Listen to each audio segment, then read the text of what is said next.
What is up, everybody? Welcome to another episode of Limited Resources. This is episode number 293. I am Marshall. I'm one of your Limited Resources, and joining me on the line from the Mile High City is Luis Scott-Vargas. LSV, how goes? Things are going well. I'm looking forward to talking about rares and mythics that I haven't gotten a chance to play with. Yeah, I've got I saw a few of them at the pre-release, but not a lot. And I definitely got a good feel, and I was actively asking around to try to get ideas. And of course, Luis is referring to this episode is the Magic Origins Rare and Mythic Rare review, set review show. So we're going to be going over every single one of them, the rares and the mythics, the big bombs you can open, the traps, the ones that look really good but aren't, or even just the crappy ones. We're going to decipher it all for you here and try to get you set so that when you open up that pack, you know, is this actually a good rare? Because sometimes it's not as clear as it would seem. Before we get into that, though, I want to mention our sponsor, channelfireball.com, a fantastic place for you to go pick up anything you need related to Magic, including Magic Origins. You can order Magic Origins on Channel Fireball, and they will get it out to you. You can get those singles, those new hotness that you need for maybe a constructed deck, or order a box of it so that you can have a draft with your friends, and you can get that stuff shipped right to your door quite quickly, I might add. And while you're there, you can check out a lot of the free content that they have there in the form of articles, videos, podcasts by some of the best players in the world. You can find entertainment. You can also find strategy. It's all on channelfireball.com. Please do check them out. If you want to support the show more directly, I would urge you to go to the Patreon. That's patreon.com/limitedresources. It's a great little site that lets you give back to the things that you love, like maybe this podcast. And if you've gotten some value out of it, you can pick how much you want to give per episode, any amount, and it'll just take it from you automatically. You even get some cool perks like a thank you card and access to some stuff that other people don't. All right. Let's get into the set review, Luis. As always, I like to go over the grading scale that we have, so that people get a sort of a frame of reference for where we're coming from when we give these cards the grades and why we give them the grades. So why don't you run down that for us? Alrighty, we're going to start at the top with the A's. These are the bombs, game winners, and the cards that are generally good in multiple situations, whether it's ahead, behind, or parity, with behind actually being one of the more important, because that's when you want. A lot of cards can be interchangeable when you're ahead. When you're behind, it takes a rare, well, not literally a rare, but it's the rare card that can bring you back. And the higher rarity cards do tend to cluster here. You from Dragons of Tarkir, for example, we have Citadel Siege, Dragon Lord Silumgar, well, pretty much any of the Dragon Lords, actually. Dragon Lord Dramoka, Atarka,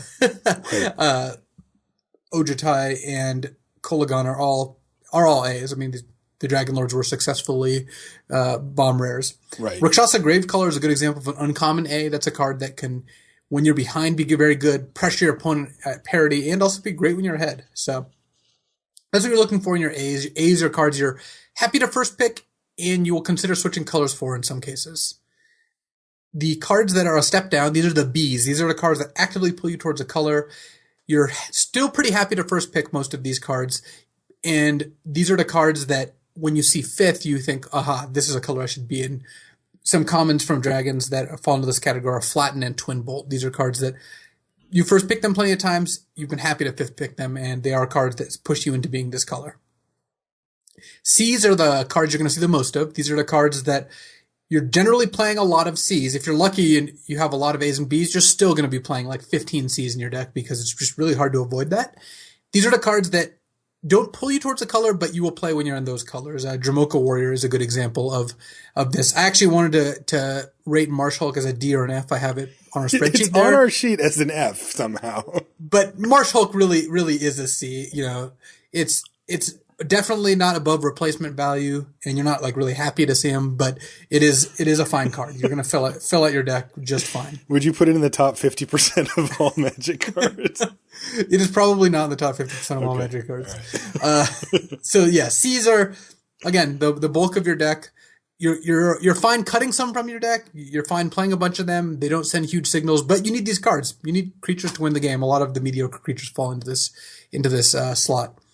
D's are the sometimes playable, would prefer not to run them, mediocre junky cards. These are cards that are either the fringe 22nd or 23rd card, or they're cards that you would tend to be unhappy if you had to play, or they're situational upside cards, like a Defiant Ogre is one from Fate Reforged, for example. That's the kind of card that I've had to run main deck and been unhappy about it. I've sided it in and been kind of pleased with it. And overall, it's just not a very high ceiling. So D's end up being cards that if you have them in your main deck, you're generally not very happy. F is just straight up unplayable. These are cards that are just incredibly bad. You should not put them in your deck. These are one of the worst cards in the set Hangout. One of the topics on the LRcast subreddit is what is this set's foul tongue shriek, since that's a good example of an F. And these are cards that if these are in your deck, I'm confused. Something is going on that I don't understand. And then we've also added a couple new categories as of the last couple set reviews. One is sideboard, and these are the kind of cards, generally your artifact / enchantment removal falls into here, your destroy target creature with flying falls into here. These are cards that, when you sideboard them in, tend to be around B level, but you're almost never main decking them. That still means you should take them because you do want access to a couple of these, but they're not cards that you have to put a high priority on. So these are cards that I tend to take over my C playable level cards if I think I'm going to be okay on playables, but they're definitely straight up sideboard. You do not want to main deck these except in special circumstances or in some cases sealed, though we'll try to talk about that when that comes up. The last category we've got is the Build Around Me category, and this is, again, a new one with this set even, where it's a card that has a specific combo associated with it. One of the good examples is Burning Vengeance from Innistrad, just because I like talking about Burning Vengeance. But it's because Burning Vengeance is a card you can't just put in your deck. It's an F in a lot of decks because it requires you to play cards from your graveyard. It requires you to have a bunch of flashback cards. But in a deck with a lot of flashback cards, it can be an A. It could just be 2 to 4 damage every single turn. And as such, it's a build around that's worth building around. And you'll see some cards in this set. So if you listen to the Common Uncommon review last week, there's some Build Around Me cards that we gave, a D to, and that's a card that's not only a build around, but it's not a good build around. There's also C and B build arounds that they're build arounds that either, in the case of like the Bs or even the As, you would take early and try to build a deck, or in the case of the Cs, that if you're in a deck that can utilize this, which takes a little bit of work, you'll tend to play it. So build around is one of the categories where you really have to listen to the context to really get a good sense, because it's not as easy as like Wingmate Rock. This is an A, and then we could almost move on from there, and you will get 99% of what you need to know. Yeah. Whereas for build arounds, we actually have to talk about the card. That's right. All right. So what we're going to do here is we're going to start with black. We like to rotate the starting color just to make sure that we're not biasing anything too much towards like the first color that we choose or whatever. And in this set review, it's going to be black. So let's get right into it. We're going to start off with Dark Petition, which is a sorcery at Rare. It's 3 black, and it says search your library for a card and put that card in your hand, then shuffle your library. And it also has spell mastery. So if there are 2 or more instant or sorcery cards in your graveyard, and or sorcery cards in your graveyard, you get to add black to your mana pool. This has felt to me like more of a constructed level card, because this is true of most cards that let you search your library for a specific card. They're costed at a rate right now where you are generally not getting a good deal. And the way to make it a good deal is to get a card that's either very broken or gets you a lot of a mana advantage. That is generally just not the kind of thing you can do in Limited. You're not usually going to be able to, like Diabolic Tutor, we've seen multiple times in Limited. That's just 2 black, sorcery, search your library for a card.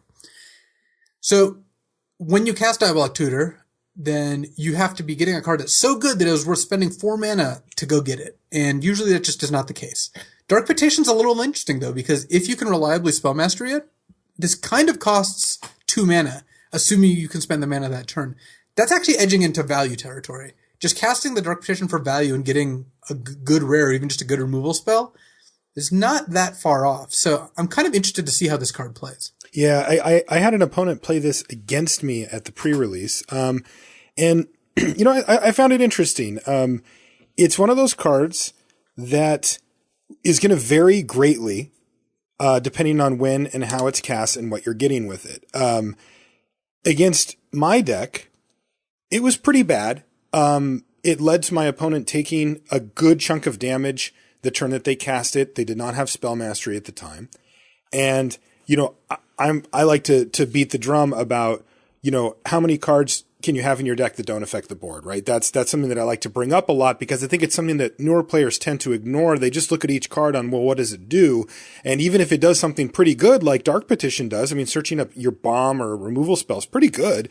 The fact that it doesn't affect the board the turn that you play it often, that matters, right? And my opponent basically had to spend the full 5 mana, take an entire turn of developing their board off, and I didn't. I kept playing creatures and I was putting the pressure on. And so what ends up happening is the pressure gets put so hard on the card that you're getting to make up for that fact, to make up for that massive tempo loss that you sustained here, by spending a bunch of mana, that it's hard to imagine that it's going to be that often that you have a card that's that great in your deck, right? The times when these tutors are really good are when you can tutor for something and play it in the same turn, or where you're tutoring for like a game-ending effect, right? Just a complete door slammer on the game that can either get you back to even or even put you way ahead. So, I don't think that I'm going to take a Dark Petition early in a pack hoping that I will get one of these type of effects and just assuming that, I'll get something with it. Unless it proves that this format is very slow, or at least has the ability to be very slow, then this card I still don't think is quite up to efficiency level because of how inconsistent it is. If it had spell mastery every time, then I would play it. I would be quite pleased to play it because, getting up to the 5 mana, I can wait. It's not that I need the card on turn 2, like that it's a real demonic tutor. I will get to 5 mana in most games, so that's okay. And refunding me 3 of it is great. I mean, it means I might be able to cast the card that I got that turn. But the fact that, spell mastery isn't just automatically turned on, makes me think Dark Petition's quite a bit worse than that. If you ever have to cast this without spell mastery, it is abysmal. And yes, the risk of that is too high for me to really want to include this in my deck. I think I would need a deck with like 10 to 11 spells plus like a sweeper that you can go get, because tutoring for sweepers is awesome. Yes. Plus like a bomb. At that point, I think it would be a good card. But most decks are just not going to fall into that category. So this feels more like, it's not even a build around exactly. This is kind of like a D that can get promoted if you have the right deck. Yeah. And I will say though that even the promotion probably puts it at like the B range. I don't think this card probably even like the C range. Yeah. It's just not the ceiling on this card isn't that high, right? You're never really just completely dominating with a card like this. So yeah, I like your assessment of it. I don't feel like just giving it a straight up grade really gives it justice. It's like this conversation is really important to how this card works. I would give it a D just if I had to put a pin on it. Yeah, same. All right, Demonic Pact. This one's caused a lot of conversation in the community. It's 2 black for an enchantment at Mythic Rare. It says at the beginning of your upkeep, choose one that hasn't been chosen. So we've got kind of a checklist of 4 things here. Demonic Pact deals 4 damage to target creature or player, and you gain 4 life. Target opponent discards 2 cards. Draw 2 cards. Last one's a little different. You lose the game. That one's worse than the other one. Yeah, I've identified one that's slightly worse than the rest. So, so basically what happens is you play this card. Nothing happens. You say go. Comes back to you, and at the beginning of your upkeep, you start ticking off these boxes, and you're in some order. You're going to do the 4 damage, make them discard 2, and draw 2 cards yourself, and then on your next upkeep, you're dead.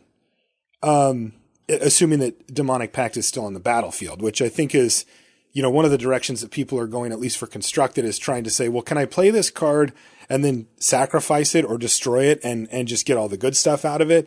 In Limited, that's going to be a lot harder to do, though. You definitely get an achievement if you pull off Demonic Pact, get 3 sweet things, and then blow up my own Demonic Pact. I will say that. So much like Shadows of the Past, Demonic Pact was very, very good for me at the pre-release. Was it really?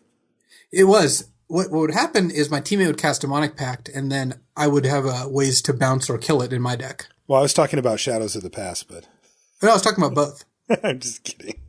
Because... is it good? Well, in Two-Headed Giant it is. It does seem a little different. I couldn't quite get the whole Shadows of the Past description in one tweet when I described that it was great. Yeah, no, I saw that. Very, very subtle. Anyways, Demonic Pact. First of all, you cannot play this unless you have ways to bounce or kill it. It's just not a good enough card to do that because the risk is just way too high. You wouldn't be able to cast it till the game's almost over, at which point drawing 2 cards and making them discard 2 cards is not even that relevant. Right. So the ways you play this are, you play Disperse is probably the best way in this format because it resets it. It lets you replay it again and and start the loop again.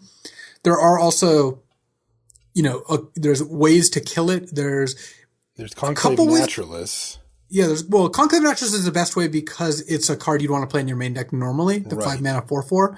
But, there's like Caustic Caterpillar, the 1 mana 1/1 that you can pay 2 and sack it. You've also got the Ascetic, that 1 white for a 1/1 that comes into play and kills an enchantment. The problem is you don't want to run either of those 2 cards in your main deck. So now we're talking about a 2-card combo, one of which you don't want in your main deck, the other of which you can't cast unless you have the second one, unless you're in really dire straits and just have to hope to Mize. So which I'm sure somebody's going to do. I've already heard tales of people running it out there just hoping that it finished the job. Basically, I would put this on the build around scale because it very clearly is a card you have to make decisions in deck building in order to utilize. But it's like a D on the build around scale. I would have to have like a deck that would, because I would want like 3 ways to interact with it. And I just don't see myself wanting to play a deck with 3 Disperses, or I'd have a deck with like 2 Conclave Naturalists and a Caustic Caterpillar. That seems ambitious. So I actually think this is probably just like a build around F, unless you just somehow get the all spell deck with a bunch of Disperses, maybe. Yeah. I'm on board with that. Look, one thing that I'm not willing to put up with in my limited deck are cards that I just can't cast. I just, can't justify spending the mana and casting them. And if this thing costs 4 mana with 2 double black, right? I mean, it's not necessarily easy to cast anyway. And I find myself in a turn where this would be my play, and I just say, we're both at 20. I'm not going to win the game off of this. Like, I might kill 1 creature and get some good value, but then I'm just going to stone lose the game. I'm not playing it. Like, I'm just not running it out there. That's just a good way to throw away a game that you could have already won. But now, of course, you have to start looking at the opportunity cost. The fact that you have this card in your hand and you're not playing it means that you're sort of de facto behind your opponent, who probably has cards in their hand that they can cast. And so that's a huge tax to pay. I don't even know if the upside's there. Look at the other side of it. You draw a Disperse, and you're like, I could cast this Disperse for like reasonable value right now. And then you either cast it, then draw a Demonic Pact, and now can no longer cast your Demonic Pact, or you don't cast it, you lose value, then you don't draw Demonic Pact, and you end up having to cast Disperse for worse value later. Yeah, that's a great point too. So yeah, I'm kind of off it. all right. I think the card's cool, but let's move on to Despoiler of Souls. Yeah. I like Despoiler of Souls a lot better. That's just black for a 3/1. It cannot block, and you can pay 2 black and exile 2 other creature cards from your graveyard to return it from your graveyard to the battlefield. So this thing's aggressive.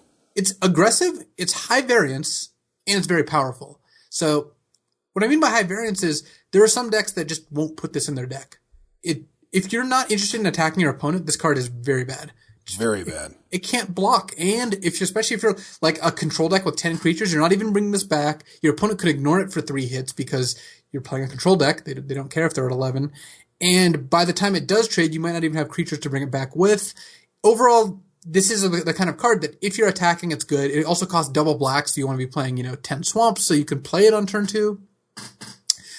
Overall, but in an aggressive deck, this card can be amazing. It's a 3-power creature you can play on turn 2 that your opponent probably can't ignore, and if they don't have Claustrophobia or Suppression Bonds, then you're going to trade it off, and then eventually you're going to bring it back. So I love that it goes back to the battlefield, too. I mean, that's pretty sick value. You this can is do that no anytime Bloodghast, you want, but this is efficient. Yeah. Yeah, I'm not a big fan of the card in general. If you're playing blue-black control, don't even look at this thing. But I think it's something like the grade I would have to give it is probably like a C+. But that's kind of taking all the factors into account. Like if I see this in pack 1, I'm not going to prioritize it because of that. It's not a huge, because I do rate it around C+ early. If you are a heavy black aggro deck and you see this in pack 3, it's probably a solid B. Yeah, I agree. Yeah, I was going to give it a C, just as a starting point. But there are decks that would really like to see this card. Now, one other question I have for you, though, is some people like to go deep. If they have some self-mill going on, is this a card that you're more likely to put in your deck with a self-mill deck, or does that not make up for it? That really doesn't do anything for me, because the decks that are playing a bunch of self-mill are usually kind of like trying to assemble better contraptions than 3/1s that can't block. Exactly. Like maybe if you're black-green and you have, multiple of the look at the top 5 cards, get a creature, put the rest in your graveyard, Yeah, maybe you play this just because it's kind of free, but don't try to draft a deck that abuses that interaction. It's just not worth it. Right. All right. Erebos' Titan is next. This thing's a bit of a house. It's 1 black, black, black for a Mythic Rare Giant. It's a 5/5. So 4 mana 5/5. It's huge. And it says, as long as your opponents control no creatures, Erebos' Titan is indestructible. And it says, whenever a creature card leaves an opponent's graveyard, which is kind of weird, you may discard a card. If you do, return Erebos' Titan from your graveyard to your hand. This is just one of the weirdest cards around. It's got a lot of text on it. Clearly constructed, aimed text. Yeah, not only is it constructed aimed, it's also, I think, meant to be fairly flavorful. Like, as long as everything else is dead, this is unkillable. And then when things leave the graveyard, this is the Erebos' domain, so the Titan comes back. I don't know. What it adds up to is a bunch of nonsense and limited where you could kind of evaluate this as 1 black, black, black, 5/5, no other text, and you would be accurate. Yeah, I think that is very fair. I don't think either effect is going to come up. Your opponent has no creatures. Like maybe once every 50 games with this card, they try to kill it, and in response, you bounce or kill their only creature, and haha, you got them. And maybe you play against another black deck that has a way to bring a creature back out of their graveyard, because there aren't very many. There's Necromantic Summons is the only way that you can take a creature out of their graveyard or otherwise mess with it. Yeah, so there's no delve. Yeah, it's just weird. If I knew that I was going to be playing 10 to 12 swamps in my deck, I would prioritize this card. It's very efficiently costed. You don't know that going into a draft. I have to just give this card a C. Yeah, it's interesting. First picking it is super, super committing, right? I mean, you're basically saying, unless you don't play it, but if you're going to play it, then you're saying, like, I'm going to be base black in a big way. One thing to consider with this Erebos' Titan here, too, is that you don't have to turn for it. That's obviously best. 5/5 on turn 4 is going to be bigger than anything your opponent can do. But, if you end up missing that third black mana for a couple of turns and it ends up being turn 6 when you play the Titan, it's still going to hang. It is still going to be big enough to affect the board in a big way. So it's not like you have to be mono black to play it, but you do have to be base black. Like you said, 10 to 12 swamps, and those decks don't pop up. I mean, that's effectively splashing for another color. Outside of black, you're pushing the mono black train pretty hard there too. I don't know. I gave Erebos' Titan a B, but I'm thinking, assuming you can resolve it, right? I mean, I'm kind of saying, well, you have to be base black. If you can't splash for this, obviously. And it doesn't even go that well in like a half and half deck. Right. This is like the Spoiler of Souls, where if you see it in pack 3, and let's say you already think your deck's going to be like 2/3 black cards, then you can take this card and be pretty happy about it. There you go. But so it definitely goes up there. But overall, I don't think that you want to take this super early, especially over a more reasonable costed alternative. Just because in a half deck, this kind of costs 6 mana, and 6 mana for a 5/5 is not special. Yeah, it's okay. Yeah, it'll hold its own, but yeah, it's not great. This next one, Gilt Leaf Winnower. Why don't you read it, Luis? And can you please read it correctly? I'll try. This is a 3 black for a 4/3 elf warrior. It's a rare. It has menace, so it can't be blocked except by 2 or more creatures. And it says, when Guildleaf Winnower enters the battlefield, you may destroy target creature whose power and toughness aren't equal. Which is very strange, right? Like, you can destroy target non-elf creature whose power... You didn't say that, did you? Aren't equal. That was really good. The joke here is that in my constructed set review for Channel Fireball, I wrote about how this can kill other copies of itself, which obviously it can't. And I would say around 100 people corrected me, which... It is useful to be corrected. I had to go put a comment in, but I don't know how much value I get out of the 99th person. Yeah. But that's what I signed up for. In any case, this is a very good card. This card's great. And by the way, I misinterpreted the artwork. Guildleaf Winnower's riding on an Elmer, not about to shoot an Elmer. Yeah, Elmers are symmetrical. That is known. Okay, good. So the flavor behind this card, again, this is another example of like weird rules text trying to convey flavor, which is, I like flavor, so that's kind of cool, I guess. But it's killing asymmetrical creatures, and asymmetrical generally means ugly. Like that's what they're trying to imply. They're eye blights. It's kind of like the elves, in the lore call call ugly things eye blights. And Ah. see, this is why I'm a certified flavor judge, level 3. So. Did not know that. So this is good in both flavor draft and regular draft, because even in flavor draft, you can argue something's ugly even if it has symmetrical stats. And in regular draft, this is a 5-mana, 4-power evasive threat that is just going to kill something every single game. It is very hard for me to imagine a game of Limited where your opponent doesn't play any asymmetrical creatures. It might mean you can't kill their 5/5 flyer, but you're going to get to kill their 4/5 or their 2/3 or something like that. And this is really priced to move. This card's insane. Also giving it a reasonable stats at 4/3 and a form of evasion with Menace. Remember, Menace says this creature can't be blocked except by 2 or more creatures, so it has to be at least double blocked. This card's great. Yeah, this is just a solid A. Yeah, this is like an A, because this is a 2-for-1 most of the time that leaves behind not just a relevant body, but a good body, right? We'll take cards like Acidic Slime and, these cards that, old school Necrotol and stuff, but this thing leaves behind a real, this is the closest thing we've had to like a Shriekmaw in a while. Yeah, I don't think this is very far off, and, that is high praise. All right. Yeah, Guiltleaf Winnower gets an A from me as well. 2-for-1 city. Population, us. Graveblade Marauder is next. I played against this card too. It's 2 and a black for a 1/4 human warrior at rare. It's got Death Touch. And a fashionable haircut. And yes. I love 1/4 Death Touch for 3, by the way. 1/4 Death Touch for 3 is just great stats. I loved playing the Scorpion from Zendikar, which is 2 and a black for a 1/3 Death Touch. I always played that card. It always did a good job. 1/4 is actually significantly better than that, because jumping to 4 means just cards can't kill you. This wins fights up until they play a 5-drop most of the time, with the select few 4-drops being able to kill it. But even after that, at the very least, trades. This is not coming out at a loss in almost any combat. That's right. And that's only the beginning, because it actually has upside. It says, whenever Graveblade Marauder deals combat damage to a player, that player loses life equal to the number of creature cards in your graveyard. So this is a classic, kind of a vanilla test type card for me, because look, I'm playing it as a 1/4 for 3 with Death Touch, and I'm pretty happy about it at that. The other part of it is what we call gravy, right? It's upside. I am not putting in specific cards in my deck just to get more creatures in the graveyard to try to make this better.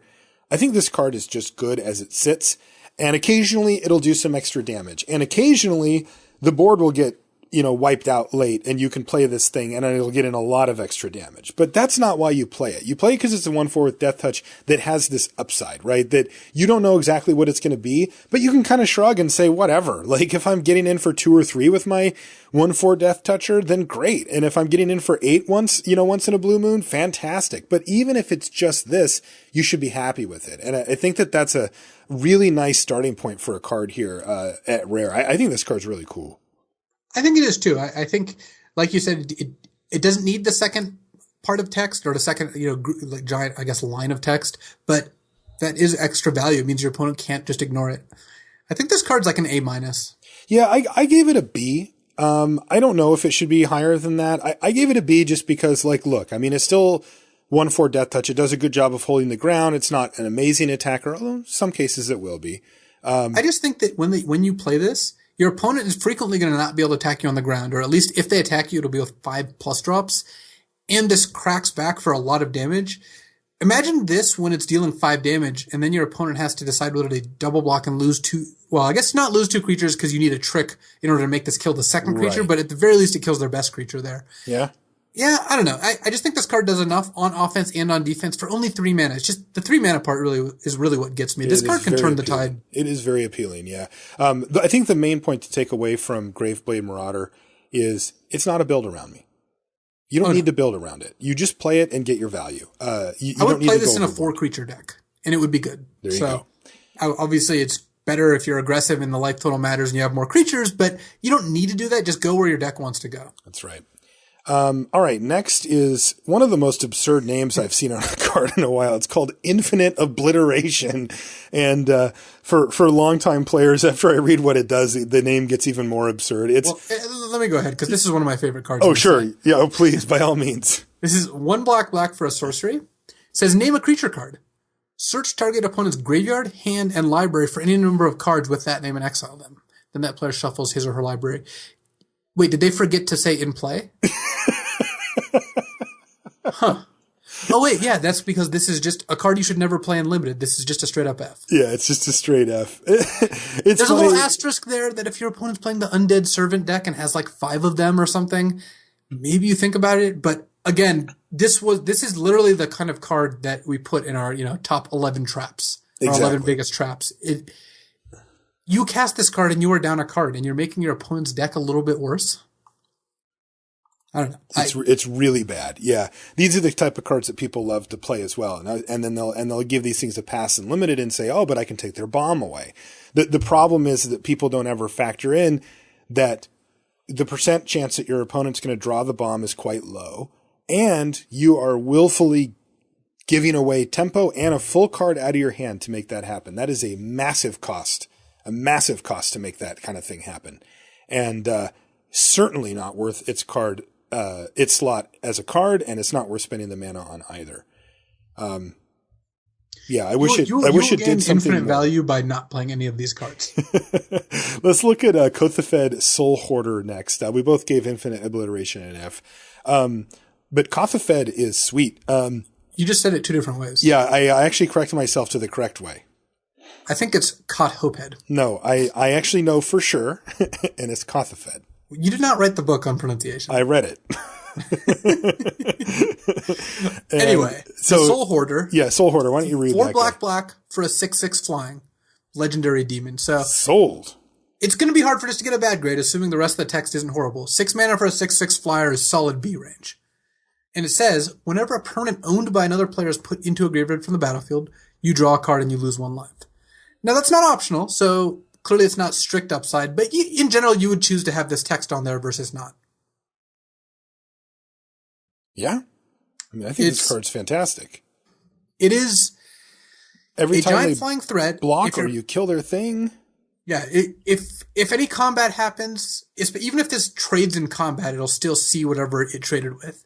So you're drawing a couple cards. If you have a removal spell, it's pretty nice. Imagine just playing this, then attacking your opponent, and your opponent in a board where your opponent kind of has to block. You're going to get a card or 2 out of the deal, almost no matter what. And yes, sometimes you're at 4 and all of a sudden your opponent can suicide their creatures in to kill you, but that's a drawback I'm willing to take for this being very, very good when you're at any amount higher, pretty much. Yeah, I think the thing that's really easy to overlook as well with Kothafed is the fact that it's a 6/6 with flying. It ends the game very quickly. Yeah, you get this extra text that can sometimes be good, sometimes be bad, and it's easy to get caught up in that and concentrate on that. But in the meantime, this thing just goes 6, 12, 18, you're dead. And it's just it'll close out the game, it'll block well, it'll help stabilize your board. This thing is huge flyer, and that is sort of the classic bomb in limited. And it still holds its own in that way.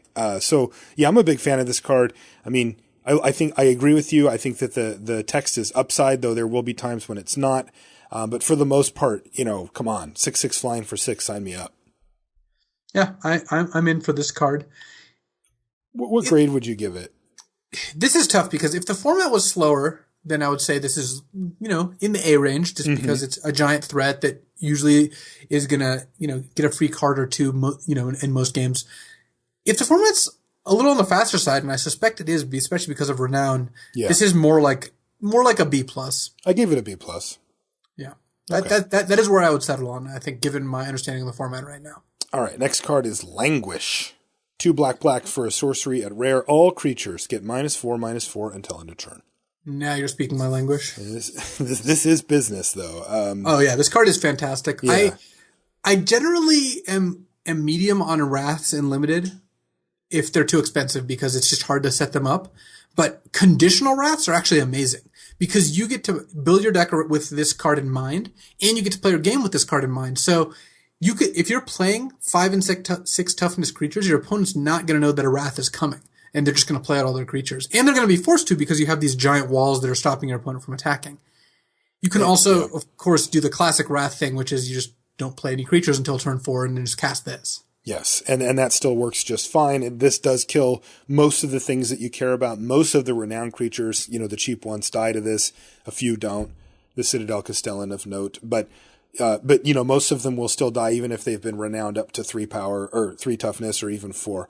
And, yeah, I got a lot of respect for Languish. I mean, it comes with the same caveats that Wraths and Limited always come with, in the sense that, they're not all upside, but they offer such a unique and powerful, option that they end up getting very high grades because they're often the most powerful, at least they have the highest potential power in your whole deck. And I don't think Languish is the exception to that. And Wraths tend to be, the good Wraths at least, tend to be like A pluses when you're behind. They're just the best card when you're behind. You could not ask for anything better. Yes. They don't tend to be great when you're ahead, but when you're ahead, you don't need them. And at parity, you can actually get a pretty sizable advantage. Even if this just said destroy all creatures, let's say it's parity, you both have 3 creatures out no one can attack. You now know you have a Wrath in your hand, so you just don't play any more creatures. Then your opponent's probably going to play their 4th and 5th creature or kill one of your creatures, then you just get to drop the Wrath. Yeah. Languish, like we said before, lets you set it up even better by including high toughness creatures. Yeah. I gave Languish an A-. I actually think it might just be an A. Okay. This is just a card you're always going to take, always going to be happy about, always going to play. All right. Next is Liliana, Heretical Healer. And this is, of course, only half of the story here for Liliana. So she's a 2/3 lifelink, legendary creature, human cleric for 1 black. She's a mythic rare. So just on the surface, we have a 3 mana, 2/3 lifelink, which I'm quite happy to play. I think that's strong. That's good. I wouldn't cut that card if, I would play that card just at face value. And then things get a little crazy. So she says, whenever another non-token creature you control dies, so one of your creatures dies that's not a token, you exile her and then return her to the battlefield transformed under her owner's control. If you do, you get a 2/2 black zombie creature token. So what about that? Like, talk us through that part, and then we'll move over to the other side after. Well, it's a little hard to evaluate without knowing exactly what you're getting besides the 2/2, but a 2/3 lifelink that has a condition where it turns into a Planeswalker plus a 2/2 is a good starting place, at least. I mean, geez, even if you take the Planeswalker off the table, I like a 2/3 lifelink that if something else you control dies, she gets downgraded. You get a 2/2. Well, I mean, I'm assuming I get something else. Like, just tell me it's something, right? Like, that something obviously will change the power level of the card, but I'm already kind of happy. Like, that's already a decent card. It is decent. I'll read Defiant Necromancer so we can actually, structure this. So she becomes Liliana, Defiant Necromancer, a Planeswalker with 3 loyalty. You can +2 her to have each player discard a card, which is okay. I mean, it does put her up to 5 loyalty. You can -X to return target non-legendary creature with converted mana cost X from your graveyard to the battlefield. So immediately you could get back a 3-drop. She would go away. You could get a 2-drop and keep her around. Now her ultimate is -8. You get an emblem with whenever a creature dies, return it to the battlefield under your control at the beginning of the next end step, which is legit. I mean, that's probably a game winner in limited. But how do you rate the whole package here? We get the 2/3 lifelink. If one of our creatures dies, we get a 2/2 black zombie. She becomes Liliana, Defiant Necromancer. Necromancer. What do you make of it? These cards are all very difficult to rate because they are a lot of stuff going on. There's 7 things going on here. Overall, I think Liliana is good. Not a bomb. There are uncommons in the set I would take over her, but she is good. One of the risks is that your opponent kills one of your other creatures end of turn and then untaps and just attacks Liliana to death. That's easy, yeah. Which is not too hard to do. Now, you've got a 2/2 zombie, but you do have a 2/2. It's not a lot. But she only has 3 loyalty then. So it's not hard to assemble a force if you're not able to activate her. The other is that her abilities as a Planeswalker are actually not that impressive. They are pretty unimpressive. +2, each player discards a card. Yes, that is, a high loyalty number. It jumps her to 5 right away, but each player discarding a card is not, you're not really getting an upside there. Like, you can time it, I guess, but you're still just a 1-for-1 unless your hand is empty.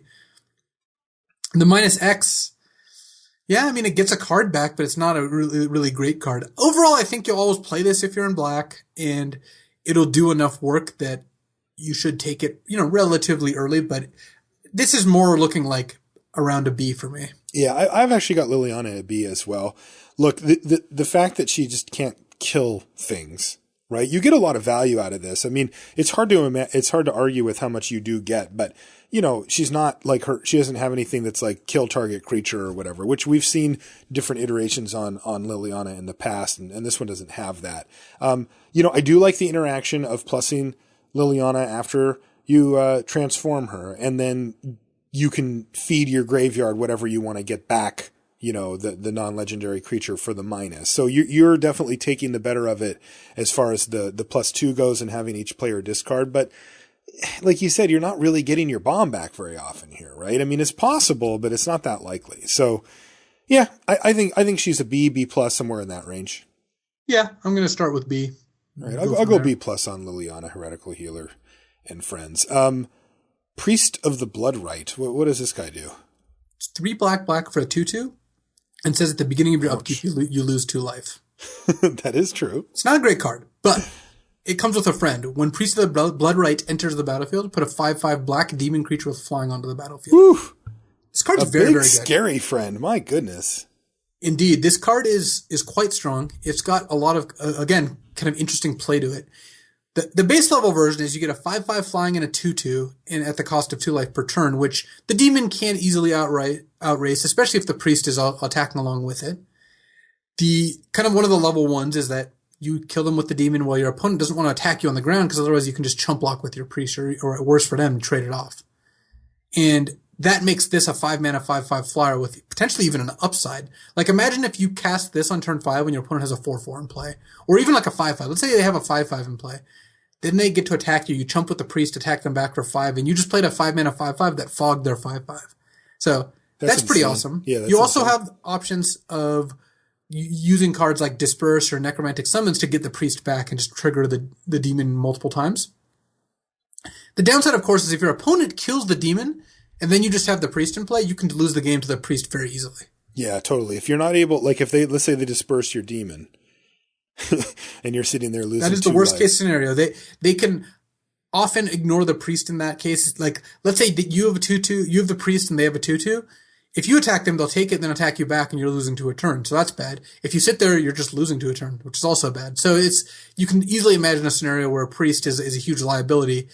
Yeah, I mean, if you have to kill your own priest, it's not good, but it's not the end of the world. No, you did get a demon out of the deal. I mean, there's also cards like Claustrophobia, Suppression Bonds that people can put on the priest, assuming that they've dealt with your demon. It's asking a lot of your opponent, but there is downside here for sure with the priest, but I think the upside far outweighs it. All right, yeah, this card is very good at most stages in the game, and the times when it's a real liability or really bad, it's like in games you were losing anyway generally, or games that were like super close and you're at like 2 to 4 life. So, I mean, imagine just playing this on turn 5 with you both at like high life totals. It's just amazing, man. And having the 2/2 might even be an upside sometimes. If you're attacking your opponent and you curve out and have this at the top of your curve, sometimes you'll even pay 2 life a turn to get a 2/2 if you're pressuring your opponent and you're still 20 and they're at 7. Yeah. I mean, you're getting 7 power and 7 toughness for 5 mana here, and 5 of it has flying. Yeah, this card, the power level is there. The downside exists, but I don't think it's nearly prohibitive enough to make us. I'm giving this thing a pretty high grade here. I actually give it an A-. Yeah, that's exactly the grade I would like to give it. I think it does enough in enough of the scenarios that overall this is just going to perform very well. Yeah. All right, next is Tainted Remedy. This is an easy one. It's 2 and a black for an enchantment. It says, if an opponent would gain life, that player loses that much life instead, and it's a rare. Yeah, this is just an F. There's no circumstance where I'd side this in, barring my opponent having 10 clerics to the forward order. Which would be funny. Though they'd probably have 2 of them down before you cast your Tainted Remedy anyway. Right. Yeah, just don't play this card. Yeah, it's just an F. All right, so that's going to do it for black. Some nice ones in there. Some decent power level, and I like how they kind of spread it out too. It's not like everything's the same. There's a whole lot of different cards. Red. Let's move on to red. Abbot of Carol Keep, and this is 1 and a red for a 2/1 human monk at rare with prowess. Sure. And when it enters the battlefield, exile the top card of your library until end of turn. You may play that card. This is a very good card. This is good. This reminds me a little of. What was that card from the last Ire set? Shaman. Yeah, thank you. Ire Shaman. The one where I said my life for Ire and you were just confused and it was embarrassing for you. For everybody. For you. Anyway, Abbot of Carol Keep is a card I would play without the second ability or without the first ability. So it's nice that I get both. You do get both. It's a good card to play on turn 2. You're not going to want to play it on turn 2. Like, if you had this in your hand and any other 2-drop, you'd play the other one first because you want to get your free card. But sometimes you'll play this on turn 3 before you play your land and just hope to mise a land. And if not, then you just curved out. And then later in the game, this is just very close to drawing a card. When you have 7 or 8 mana, this is essentially drawing a card. It'll maybe make you play a combat trick when you don't want it to, but that's pretty thin. Yeah. And the fact that it has prowess means it's kind of hard for this to be bad. It's at any point threatening to be a 3-2 or even a 4-3. So I think this is a solid B. I would be happy to play it. It's not earth-shattering almost at any point, but it's just a really good value creature. Yeah, I have it at B as well. It reminds me of like a very good uncommon. You know, just like this is the type of card that if you read this to me and told me it was an uncommon, I would believe you. Maybe not in Origins, but in a normal set. All right, next is Avaricious Dragon. Card's been getting a lot of talk as well. It's 2 red for a 4/4 flying dragon at Mythic Rare. And it says, at the beginning of your draw step, draw an additional card. So it's like, hallelujah. Well, I'm in for that. Yeah. And the next part is a little worse. At the beginning of your end step, discard your whole hand. All of it. Ugh. Yeah. So I think the way to evaluate this card is, how does this look in a deck that has a very low curve and you can just frequently play this as your last or second to last card in your hand? In that scenario, I think the card is very, very good. It's very good, yeah. A 4/4 flyer with a huge upside if it stays in play and not much of a downside. The problem is, I would never play this on turn 4 in a normal deck. If I went 1, 2, 3 drop, maybe you play this on turn 4, but you also were just winning. Right, exactly. If you go 1, 2, 3, 4 unlimited, you're usually in pretty good shape. But can you imagine casting this with 5 cards in your hand? I just can't. No. Oh, yeah. I mean, I can see that my turn 4 play is either this or nothing and having 4 to 5 cards in my hand quite often in limited. I mean, that's just the nature of it, right? You don't get to just curve out every time because, we're piecing together these decks from our drafts and our sealed pools. We don't get to have 4 of, and, tightly control how that experience goes. So it's, to me, if I have to wait, so that's the question, right? So let's say it's turn 4 and I have no other 4 drops, but Avaricious Dragon, I've got 4 cards in my hand. I'm not casting it. Right? It's just so risky. If they untap and kill your Avaricious Dragon, you had to ditch your whole entire hand. They basically 5 for 1 to you or whatever. So that isn't going to happen. The question becomes, am I willing to say, okay, fine, I'll either do something lesser or do nothing this turn, hopefully continue to curve out, and then actually wait till Avaricious Dragon is the last play that I make or the second to last, leaving a card I don't really care about in my hand. That's the question for me, because this card is, it's a 4/4 flying. If we take away the fact that it costs 4 mana by being more flexible and being willing to cast it later in the game, it is taking a hit. A 4/4 flyer for 6, man, we see those at uncommon. That's mediocre. And if we go later in the game, the worse it gets. So it has this weird sort of tug of war going on where it really wants to be a 4 mana flyer on turn 4 that is beating down. But in my mind, that's not going to happen in limited very often. And the further we push it down the scale, the worse it actually ends up getting, at least as far as board impact goes. Now, drawing the 2 cards, can you deploy 2 cards per turn in limited in a late part of the game? Yeah, you probably can.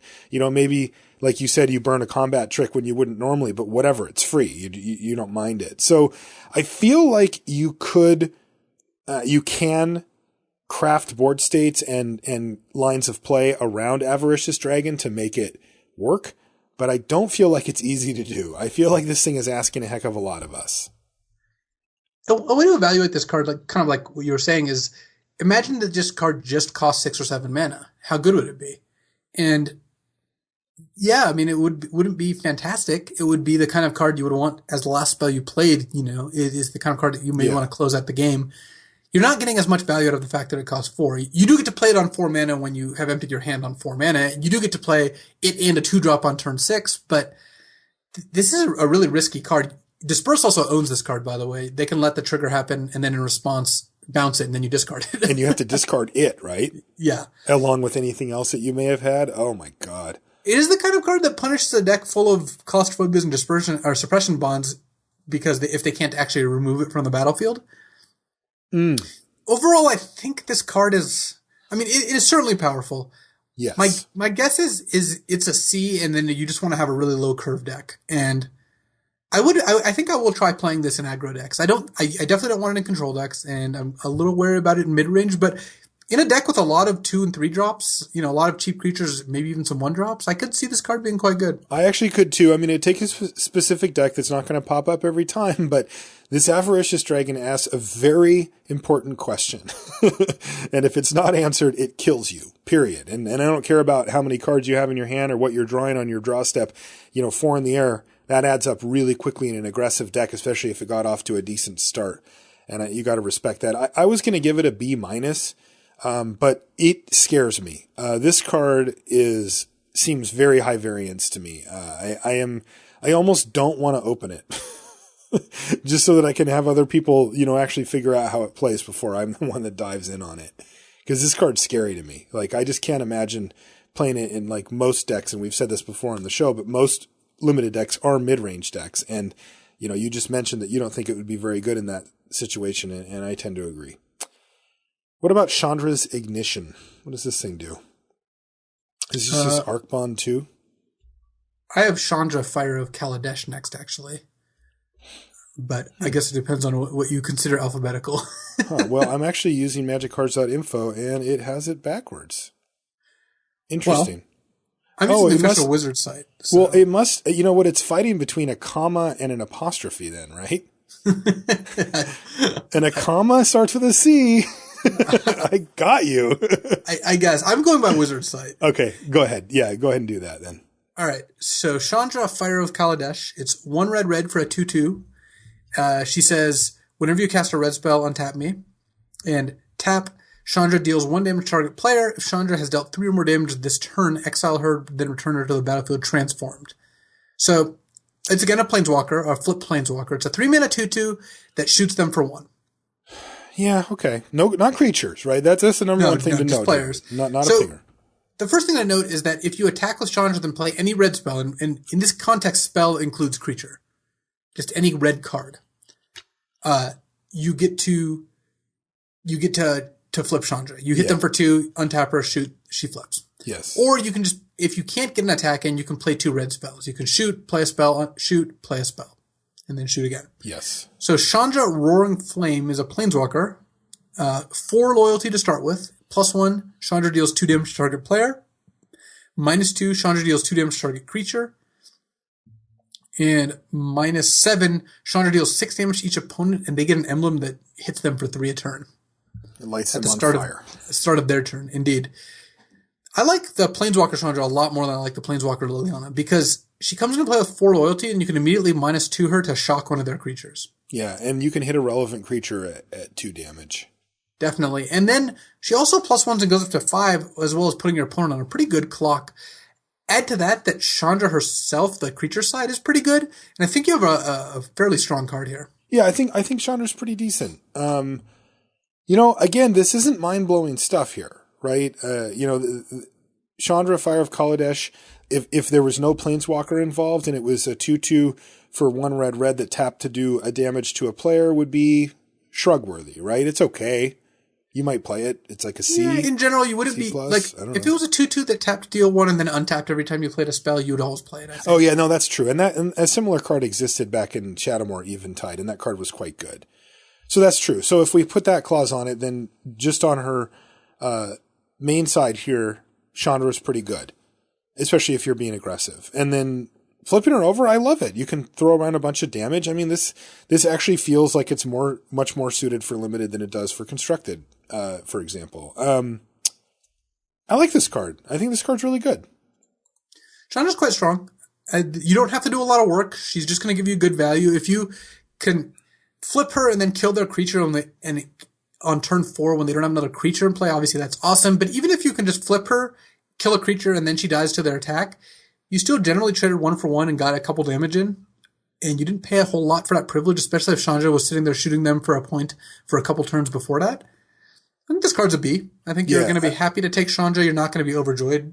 No, I think so too. But a B is probably a B good plus, grade. actually. I went B. I think B is fine. Very fragile, right? 2/2 for 3. Better than Liliana at any rate. So yeah. All right. So now Chandra's Ignition. Actually, next I have Embermont Hellion. Oh, come on, you do not. Chandra's Ignition is 3 red sorcery. Target creature you control deals damage equal to its power to each other creature and each opponent. So This is of course, the Planeswalker Spark igniting in Chandra. It's kind of like an Arc Bond. Oh, I didn't know that. Thank God I have my level 3 Flavor Judge on hand. Exactly. It's kind of like an Arc Bond, except that it's sorcery and it costs more, but you have a lot more control over it. It also doesn't kill the thing that is killing everything else, which I suppose Arc Bond also did not. So yeah. So the thing to consider here, right, is that you need to have a creature, you're targeting it, and you have to control it. And it's doing damage to everything else and your opponent, but not to you. Right. Which is kind of weird, right? It's like, it's not your opponent's creatures and them, it's all creatures and them, but not you. So keep that in mind. Which is strange, right? I mean, it is. It doesn't really flow, you know? Everybody gets hit except you and the creature you targeted. Exactly. And it's equal to the power of that creature. So obviously there's a big question mark there, right? Like, well, how much are we talking about? Am I wiping away the whole board here? Am I killing a subset of creatures? Am I killing my own creatures? Am I using this to do 5 damage to my opponent if I have a big creature on the battlefield? Like, how does this thing actually play out? I think what this is going to be, this is going to play out a little like a Wrath, where you're trying to set up a board position where they tap out and then you just blow up a bunch of their creatures.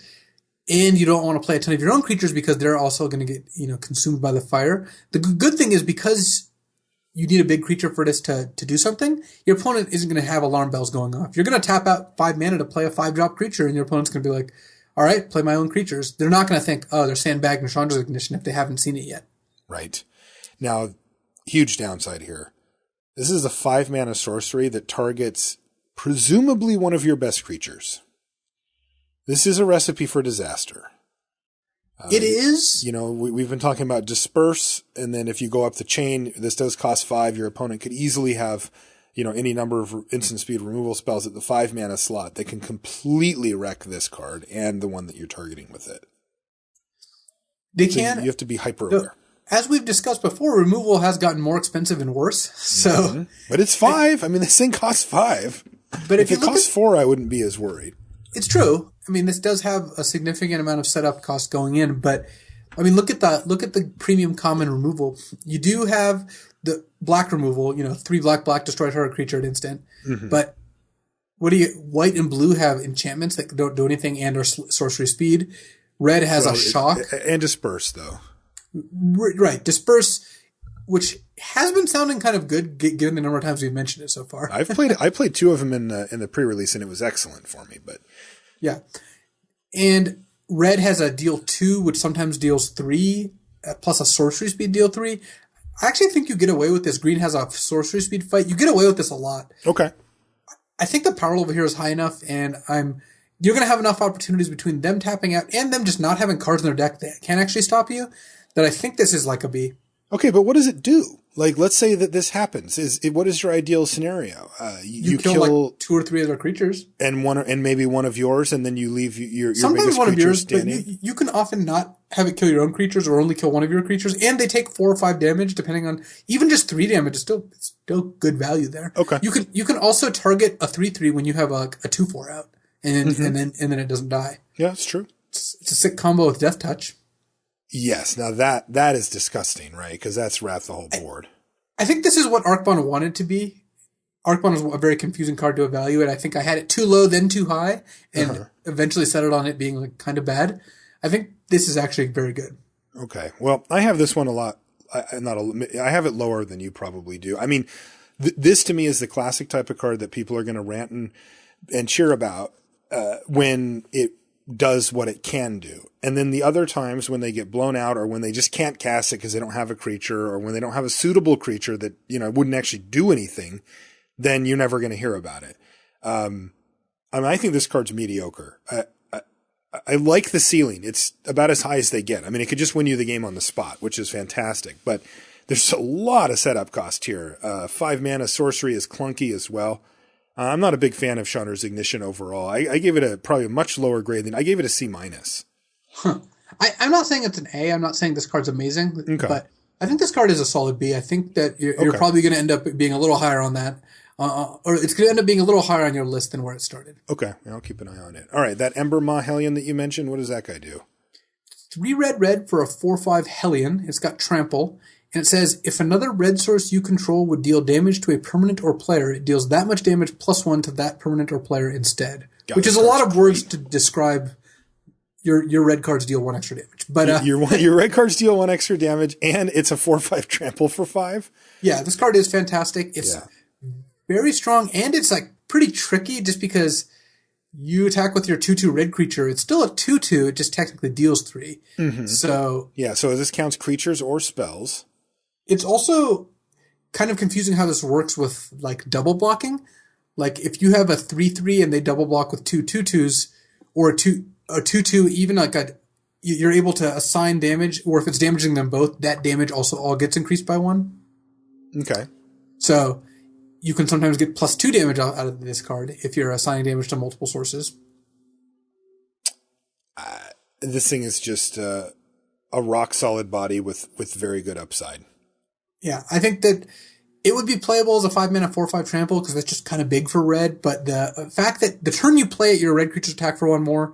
The turn after, you can untap and play a red spell and deal a bunch of damage. Like Chandra's Fury, the common that deals 4 to them and 1 to each creature that they control. Dealing 5 to them and 2 to each creature is a lot better. So I think Emerald Hellion's like an A-. It's just a very solid card that you'll be happy first picking. Yeah, I was trying to decide between B+ and A-. I settled on B+, but whatever. It's right in that range. If you take this early enough and can bias your deck towards red, it can be awesome. Just casting this and giving all your creatures +1/+0, especially, like for example with the Lieutenant that has first strike, that is pretty strong. That is insane, yeah. And it does do a very nice job of letting your creatures trade up. Yeah, this thing's just sweet.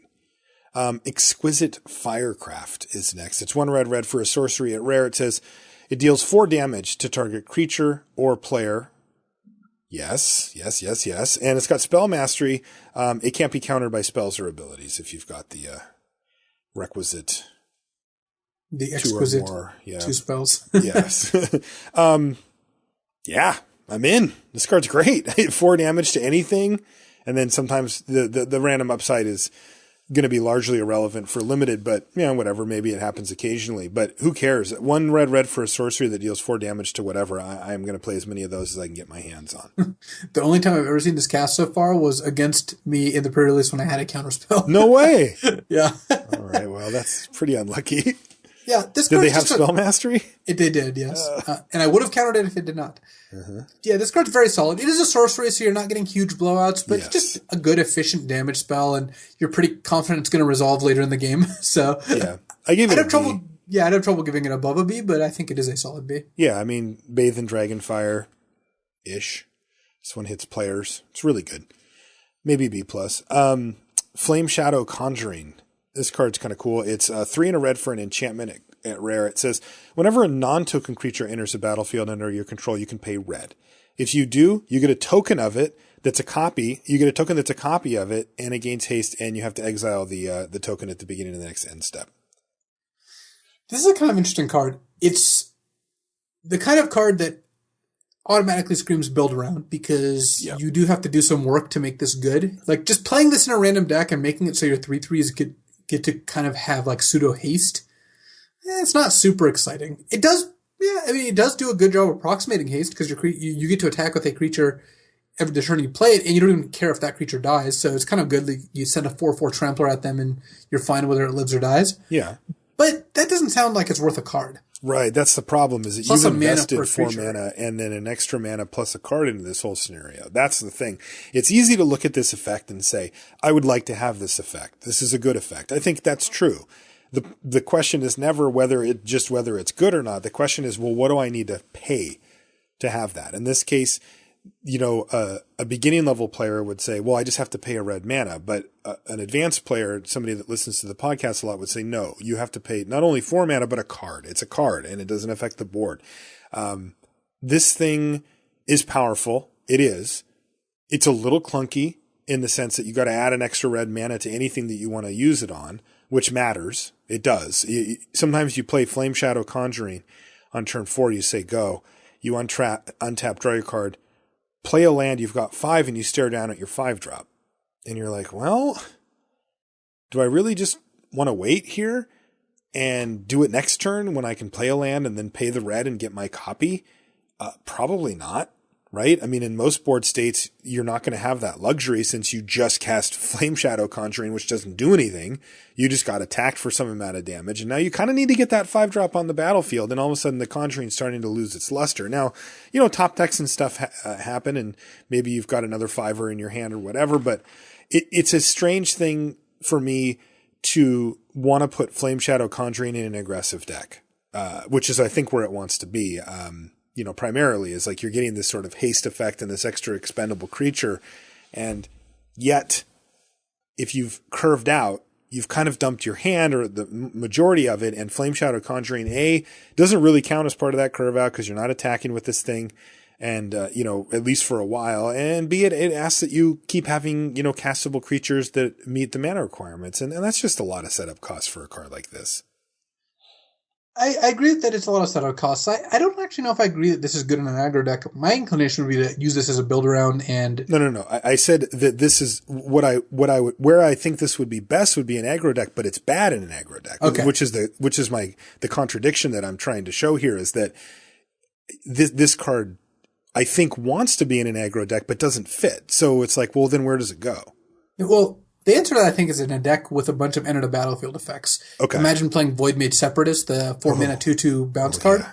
I can imagine. First of all, you can play that, copy it, bounce a second creature, attack them for 2, and you just get to bounce 2 creatures. You can also play that, copy it, bounce one of their creatures, and bounce your own Voidmage. And just rerun it again? And you're just paying 5 mana a turn to bounce a creature a turn and attack them for 2. Okay, now that's dreamy. If you're winning, like if you go, like, let's say you play a 3-drop, then you play Conjuring on turn 4. They played their 4-drop because they didn't play anything till then because, I don't know, I'm constructing a dream scenario. And then you go, Voidmage Separatist, bounce a creature, buy it back, and then they play their creature, and then you do the same thing again. A few rotations of that, you're probably going to win. Yeah, okay, so that's pretty cool. There's also, there's a number of creatures in the set, like the ones that make Thopter tokens, that is kind of nice. Okay. Because you get to keep the Thopter tokens. Overall, this is not the kind of card I would take early. It's the kind of card that if I had 2 or 3, maybe even 4 of these creatures that combo well with it, I would look at picking it up and trying to pick up 1 or 2 more ways to take advantage of it. So we're moving this to build around then. It is definitely a build around, and I think even among the build around, it's a C. Okay, I'm totally on board. I love that. This is why we came up with the build around category for cards like Flame Shadow Conjuring. Because the stuff that you said I think is realistic and something that you could actually pull off in a game. And I kind of want to now. Pile Driver's back. Goblin Pile Driver, 1 and a red. This is just a weird card. Whenever we get a really old card back, it's fun to look at these, because it's just so strange. It's 1 and a red for a 1/2 Goblin Warrior with protection from blue of all things. And whenever it attacks, it gets +2/+0 until end of turn for each other attacking goblin. I had the occasion to play against a couple of these at the pre-release, and it was not impressive. And I was playing blue. Card was not good. Cards that are good and constructed tend to be overrated and limited. And, Pile Driver was an amazing engine back when Goblins was a good deck during Onslaught. Mm-hmm. After also having played against this, I think my inclination is to just call this a straight up sideboard card. If they've got a bunch of blue cards and blue ground creatures especially, you can board it in. A 2-mana 1/2 pro blue is quite respectable. But don't try to build a goblin deck. Don't try to beat them down with it. It's just not worth it. They're going to kill your, dragon fodder tokens or block them and take maybe 3 to 5 damage. And then you're going to have a 1/2 that doesn't do anything. So this is a sideboard card. Don't go nuts over it. Yeah, I agree. The fact is that it trades for basically everything that's not blue and costs 2 mana or more. Any respectable creature trades with Goblin Pile Driver. And even the blue decks can spit out a couple of Thopter tokens that can double block it if they absolutely have to. So yeah, I think sideboard is the right place for Goblin Pile Driver. And no, getting the 2/1 that makes your small thing unblockable until in a turn or whatever, that is not comboing off. I saw that happen and I'm kind of like, sure, I take 3 or whatever. It just didn't matter. Ooh, I played against this next card and it was really impressive. Molten Vortex. What does that one do? It's 1 red for an enchantment. You pay a red and discard a land card, and Molten Vortex deals 2 damage to a creature or player. Yeah, this card is awesome. What this card does is for the cost of 1 red in a card, which clearly is a cost, you're paying a card, it means that you never get mana flooded.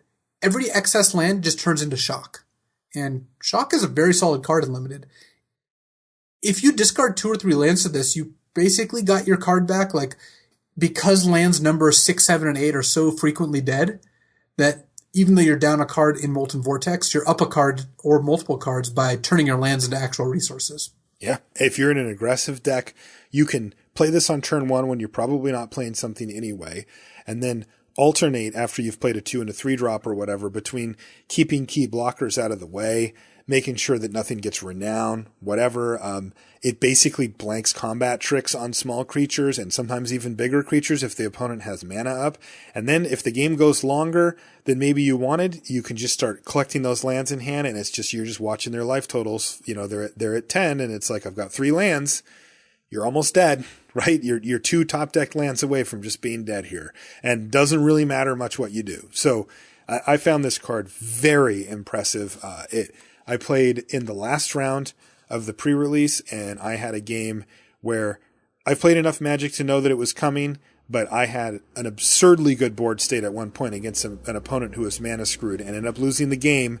And because, well, primarily because I flooded a bit and didn't have any action, but my opponent kept chipping away with a small creature here and there and adding up a little bit of damage with Molten Vortex and found the win at the last minute. And I was like, there is just no other card that would have been able to do what Molten Vortex did in that spot. And especially considering how behind my opponent was at given stages of the game, I give a lot of props to the Vortex. I think this card's great. I think it's great as well. I think that it does reward you pretty highly for not playing spells that cost 5 or more mana in your deck, or even 6 or more mana, because once you're confident that you don't need land number 5, you can use this a lot more aggressively. It would suck to use this and then draw a 6-drop and be multiple lands away, because that kind of just costs you 4 damage, so that 6-drop is making you pay a high cost. But that's not a big deck building restriction. Honestly, I would still play this in a deck that had cards like that. I would just know that it was a slight anti-combo, but it is worth it. This card is very solid. I think this card's an A. You know, I gave it an A-. I'll have to play against it a few more times, but I was that impressed by it. I really think this card's great. So, yeah, A and A- from us. That's pretty high praise. Pia and Kieran Nalar. Mom and Dad, as they were calling it at the pre-release. 2 red for a 2/2.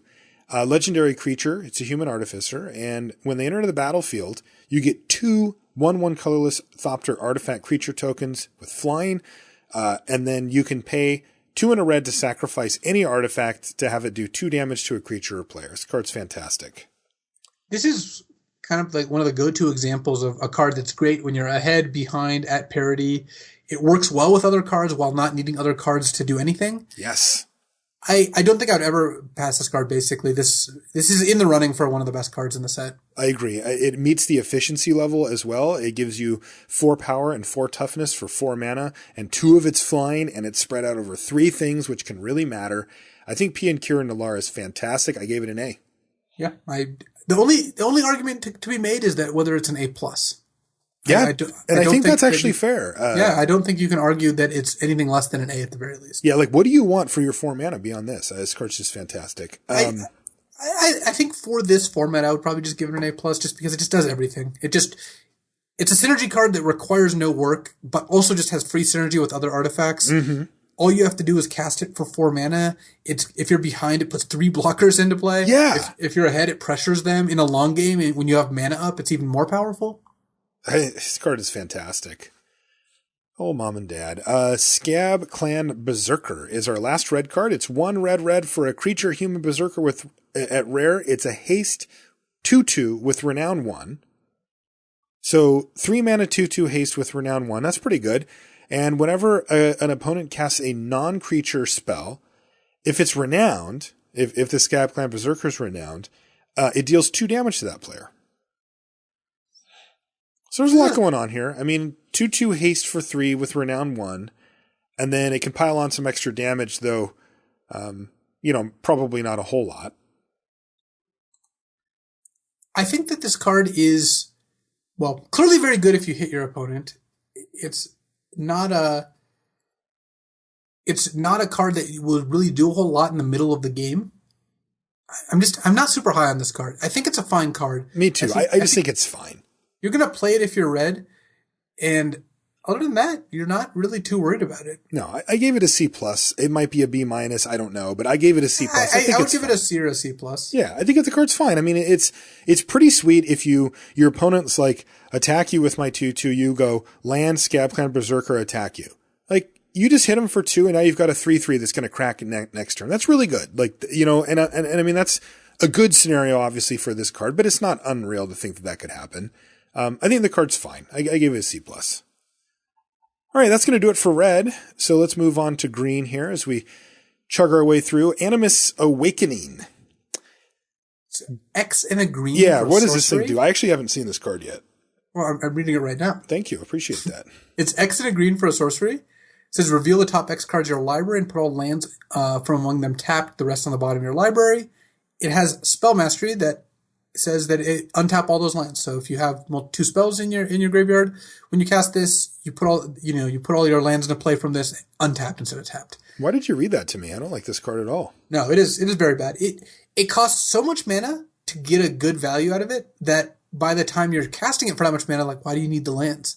This is clearly some kind of, combo card for constructed, some kind of card that wants to see play in formats where you can like have, Heartbeat of Spring, which makes all your lands tap for 2 mana, that sort of nonsense. Yeah. This is not a card you should cast in limited. I don't think I will ever cast this card. No, it's just enough. I mean, you've got 6 mana to put into it.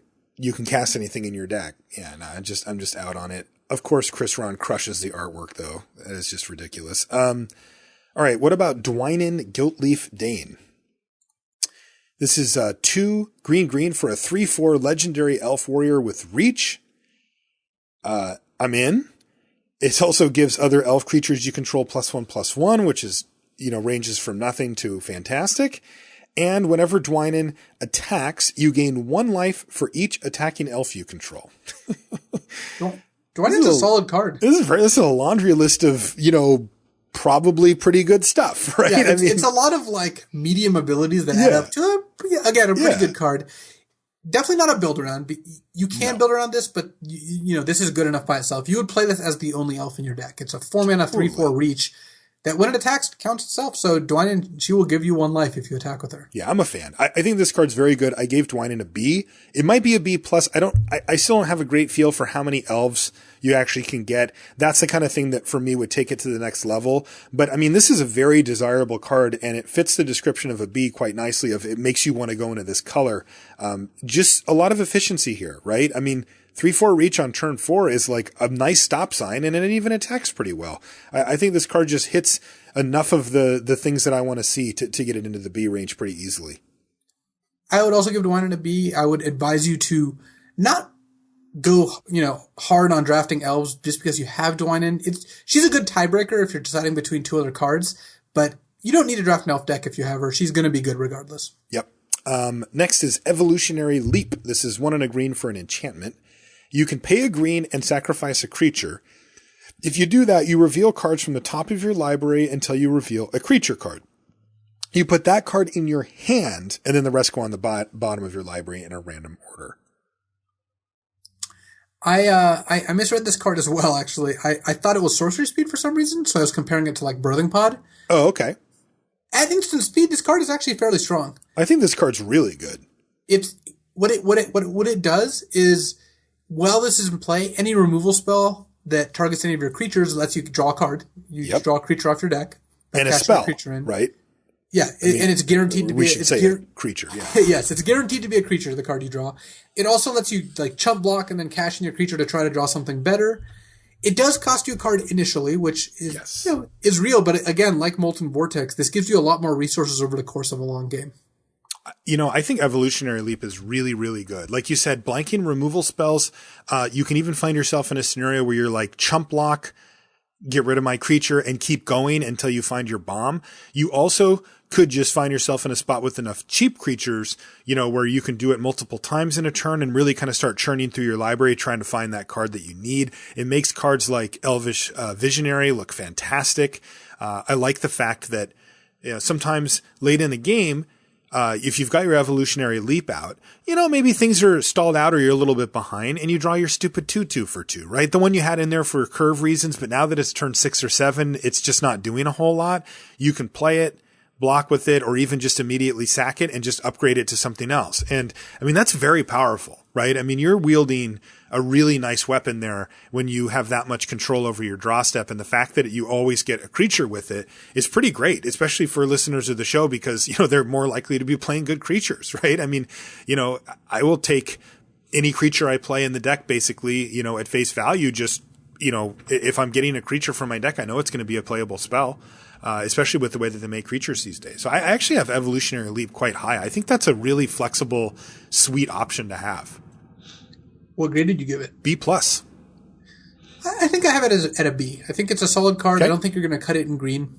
I don't think it's quite B+, but these grades are so close that they're about the same. That's right. Oh, this next card is so stupid and scary. Why are you back? Gaia's Revenge? Go away. Why don't you read it for us? I can't do it. Yeah, I've lost this card many times in both limited and constructed. It's no kidding. 5 green for an 8/5 elemental. All right, that's weird. It can't be countered. It has haste, and it can't be the target of non-green spells or abilities from non-green sources. So you can't touch the stupid thing. Basically, this says, fight me. That's the only way to stop Gaia's Revenge is to battle with creatures or actually fight spells, since they're generally green. Oh yeah, it's true. It comes in for 8 immediately. It can't be interacted with counter spells or removal spells. Yeah, this is a very strong card. It is 7 mana. It doesn't help that much when you're behind, because all it can do is block. But at least it is immune to removal. In my experience with this card, the green decks are pretty happy to have it. It's exactly the kind of high end you want that's really hard to stop. It's like a B-. It's not amazing, but it is pretty strong. I gave it a B- also. That's just mainly because it costs 7 mana and doesn't necessarily stabilize your board, but it hits so damn hard. It does block pretty well too. You don't have to attack with the thing, and it's impossible to deal with. I mean, even I had this flash of hope. I faced this card down again at the pre-release, and I had that artifact, the one that's 2 colorless and you draw a card and then you can make something not attack or block. Yeah, and I couldn't. Yeah. Just true. I can't even do that. I get it that I can't Doomblade this thing, but I can't even do that. So yeah, Gaia's Revenge is preposterously annoying card. It's the kind of card that overperforms in the sense that even though it's not an incredibly amazing card because it does cost 7, the games you lose to it are games you could not lose to any other card. Yes, because you're sitting there with your hand full of removal or bounce spells or whatever. Yeah, you're sitting there with a counter spell and 2 removal spells, and then you're yeah, we really did it. And then they're just play this. Yeah, exactly. All right, Herald of the Pantheon. Did you decide if it deserved a comma yet or not? You had a whole week to think about it. Yeah, I think that this could deserve a comma. This would be kind of like our mascot who joined the Pantheon. So it's not a centaur, it's a bear riding a bike. But we need to get a comma and a little alter on this thing. What does Herald do? Not as much as you'd want, actually, which actually is kind of true to form. That's true to form, yeah. Which is 1 green for a 2/2 centaur shaman. Enchantment spells you cast cost 1 less to cast. Whenever you cast one, gain 1 life.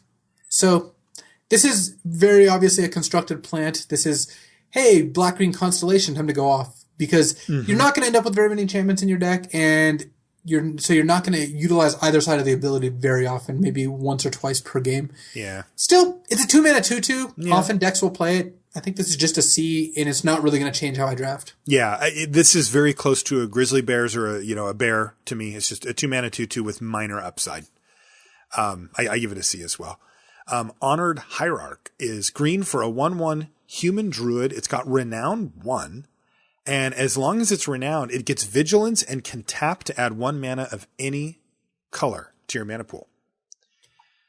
I am not going to be adding this card to my deck. It looks so good. And then it's when you actually think about how things actually have to play out to make this card good, it just plummets. It just gets so bad. It's the kind of thing where, again, you don't want to be overly results-based or think about it in the best-case scenario way, because that will lead you to conclude that, yeah, I played this on turn 1 on the play and it was awesome. Yes. But for every time you do that, there's going to be multiple times when, A, you're not on the play and they have a 2-drop, B, you draw it on turn 4+, or C, they just have a cheap removal spell. So I think once you average out all the outcomes, this is just, in the vast majority of games, going to be a 1/1 for 1. So I think this is an F. I don't think that you're going to play this card. I think it is too. It makes me sad. I don't know. Is there a renowned deck or a deck that was built with a lot of combat tricks and stuff that you would see this getting better. I mean, the payoff's not there, right? It really isn't. Hallelujah, I made a 2/2. I guess maybe F is strong. Maybe it's a D because in a really low curve renown deck, you'll just play it because you have so many cards that you'd already be playing that work with it. But yeah, this is just not a card that's going to perform. Man, I mean, look, I think that one way to look at this is that if I could switch out Honored Hierarch for a Topin Freeblade in basically any deck, I would probably just do that. Like in any Renown deck, I mean, I would probably just do that. You know, the Topin Freeblade being the 2/2 Vigilance with Renown 1 for 2 mana. I think it is just an F. Yep. It's just deeply below replacement. Yeah, all right. I'm in for that. I think that's also a good way to kind of reinforce that you shouldn't play this card because if even if we say D, that some people will be like, well, I have a round deck, so maybe this edges up. No, you really just a good rule of thumb is to not play Honored Hierarch. Yeah. Mana Gorger Hydra is a sweet one. It's 2 and a green for a 1/1 Hydra rare. It's got trample, which is certainly important when you read the next line of text, which says, whenever a player casts a spell. Now remember that, like you mentioned earlier, Luis, is going to count creatures, any sorceries, anything. And it's any player. You get to put a +1/+1 counter on it. Just starts growing. This card is almost impossible for it not to be a 3/3 when it's your turn. Yeah, even if you draw it late, because I actually threw that out to one of the guys at the pre-release who said, "Look, this Mana Gorger Hider was very good for me all day." And I said, "Well, now what about when you like drew it late?" And they were like, it was still good. Like I passed a turn, my opponent played a spell, I untapped if I wanted, I could play a spell pre-combat, and ta-da! Just what you said, Luis. It's a 3/3, right? Like if you play this on turn 3 and they don't have a way to kill it, they're just going to lose the game. It's going to be a 7/7 trample in 2 turns. Yes, it's unreal. That combined with the fact that in the late game, it's still frequently going to untap and attack it as 3/3, sometimes even 4/4, at the very least within a turn or two. I think this card's an A-. Do you think it's that good? I mean, this is a hyper efficient card that must be dealt with. This is the kind of card that only costs 3 and demands an answer. Now, it doesn't get you out of jams, right? Like it's not necessarily I'm behind, I'm going to play it and it's going to stabilize the board, but this thing gets near highest marks for efficiency. Your opponent not playing spells is not an option. They don't get to just say, aha, I foiled your Mana Gorger Hydra plan. I'm not going to cast it. That's just not a thing that's going to happen. So it will grow every game. I'm with you. I think it's an A-. I just think that this card presents such a potent threat for such a cheap amount of mana that early in the game it's ridiculous and late in the game it's still good. Go ahead. Yeah, I think that this is comparable to a 3-mana 5/5, which would be an A- with trample. And even though it's worse some games, it's also better some games. So I have trouble giving this anything lower. I love that card. Nissa's Revelation is next. It's 7 mana sorcery, so already the bar is set high. It's 5 green, and it says scry 5. Just boom, scry 5. Then reveal the top card of your library. If it's a creature card. And it damn well better be in your limited deck if you've scryed 5. You draw cards equal to its power, and you gain life equal to its toughness.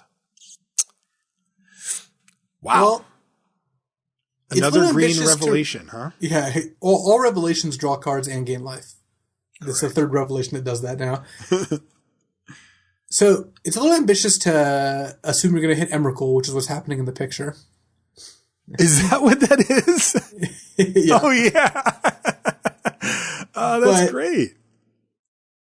If you were to fix a number of cards in life, what number would you need to give this a good grade? For 7 mana? Mm-hmm. Like 4? If this always drew you 4 cards and gained 4 life. 4's my number. 5, I know I would be happy. If it was 5, I'm in. Like 5, I'm already book it. So the question is 3 enough? And I don't think it is, but I do think 4 is. I think 4 is a number I would pay for that. I agree that somewhere between, it's like 3.5 probably. Yeah, if you're like somewhere between 3 and 4 consistently, this card is a pretty good way to kind of try to close out the game. Yeah. And I think that it does this often enough that you should be interested in it if you're a control deck. It is a 7 mana card. It's not, a lot of decks don't play that. It does gain you some life, so you can tap out for this, not advance the board. It can give you the life to kind of take another hit, and then you untap and then deploy all the new cards you drew. So, and talk us through the scry part. Well, you get to scry 5, which clearly means this is how you look for a creature. If you find a good creature, you get to stack that on top and then all the good cards under it and all the bad cards on the bottom. So not only is the top card going to be the creature, but then you get to draw whatever you've managed to scry to the top as well. So it's not like, if you want to do the math here, right? It's not draw, however many cards. It's actually skewed a little higher than that because you get to set those up, at least some of them. Right. Where a normal draw step has a, 40-ish% chance of being a land. These draw steps probably have something more like a 25 or a 20% chance to be a land because you get to set up a couple of spells underneath for sure. Or most of the time. The question is just like, what if you hit a 2, right? Like, then what happens? I mean, that is pretty disappointing, right? The 3 range starts to get fine. The 4 range, like I said, I think is thumbs up, and anything above that is great. So with 6 creatures in your deck that have 4, I guess our average of 4/4, because I'm treating the power and toughness the same. Yeah. 6 creatures in your deck with an average of around 4/4, you're around 59% to C1 in your top 5 cards. Okay. And with 7, it goes up to 65. So you could, if you missed, put all 5 on the bottom, but that seems pretty bad. You'd probably keep a 2 or a 3 over that. Yeah.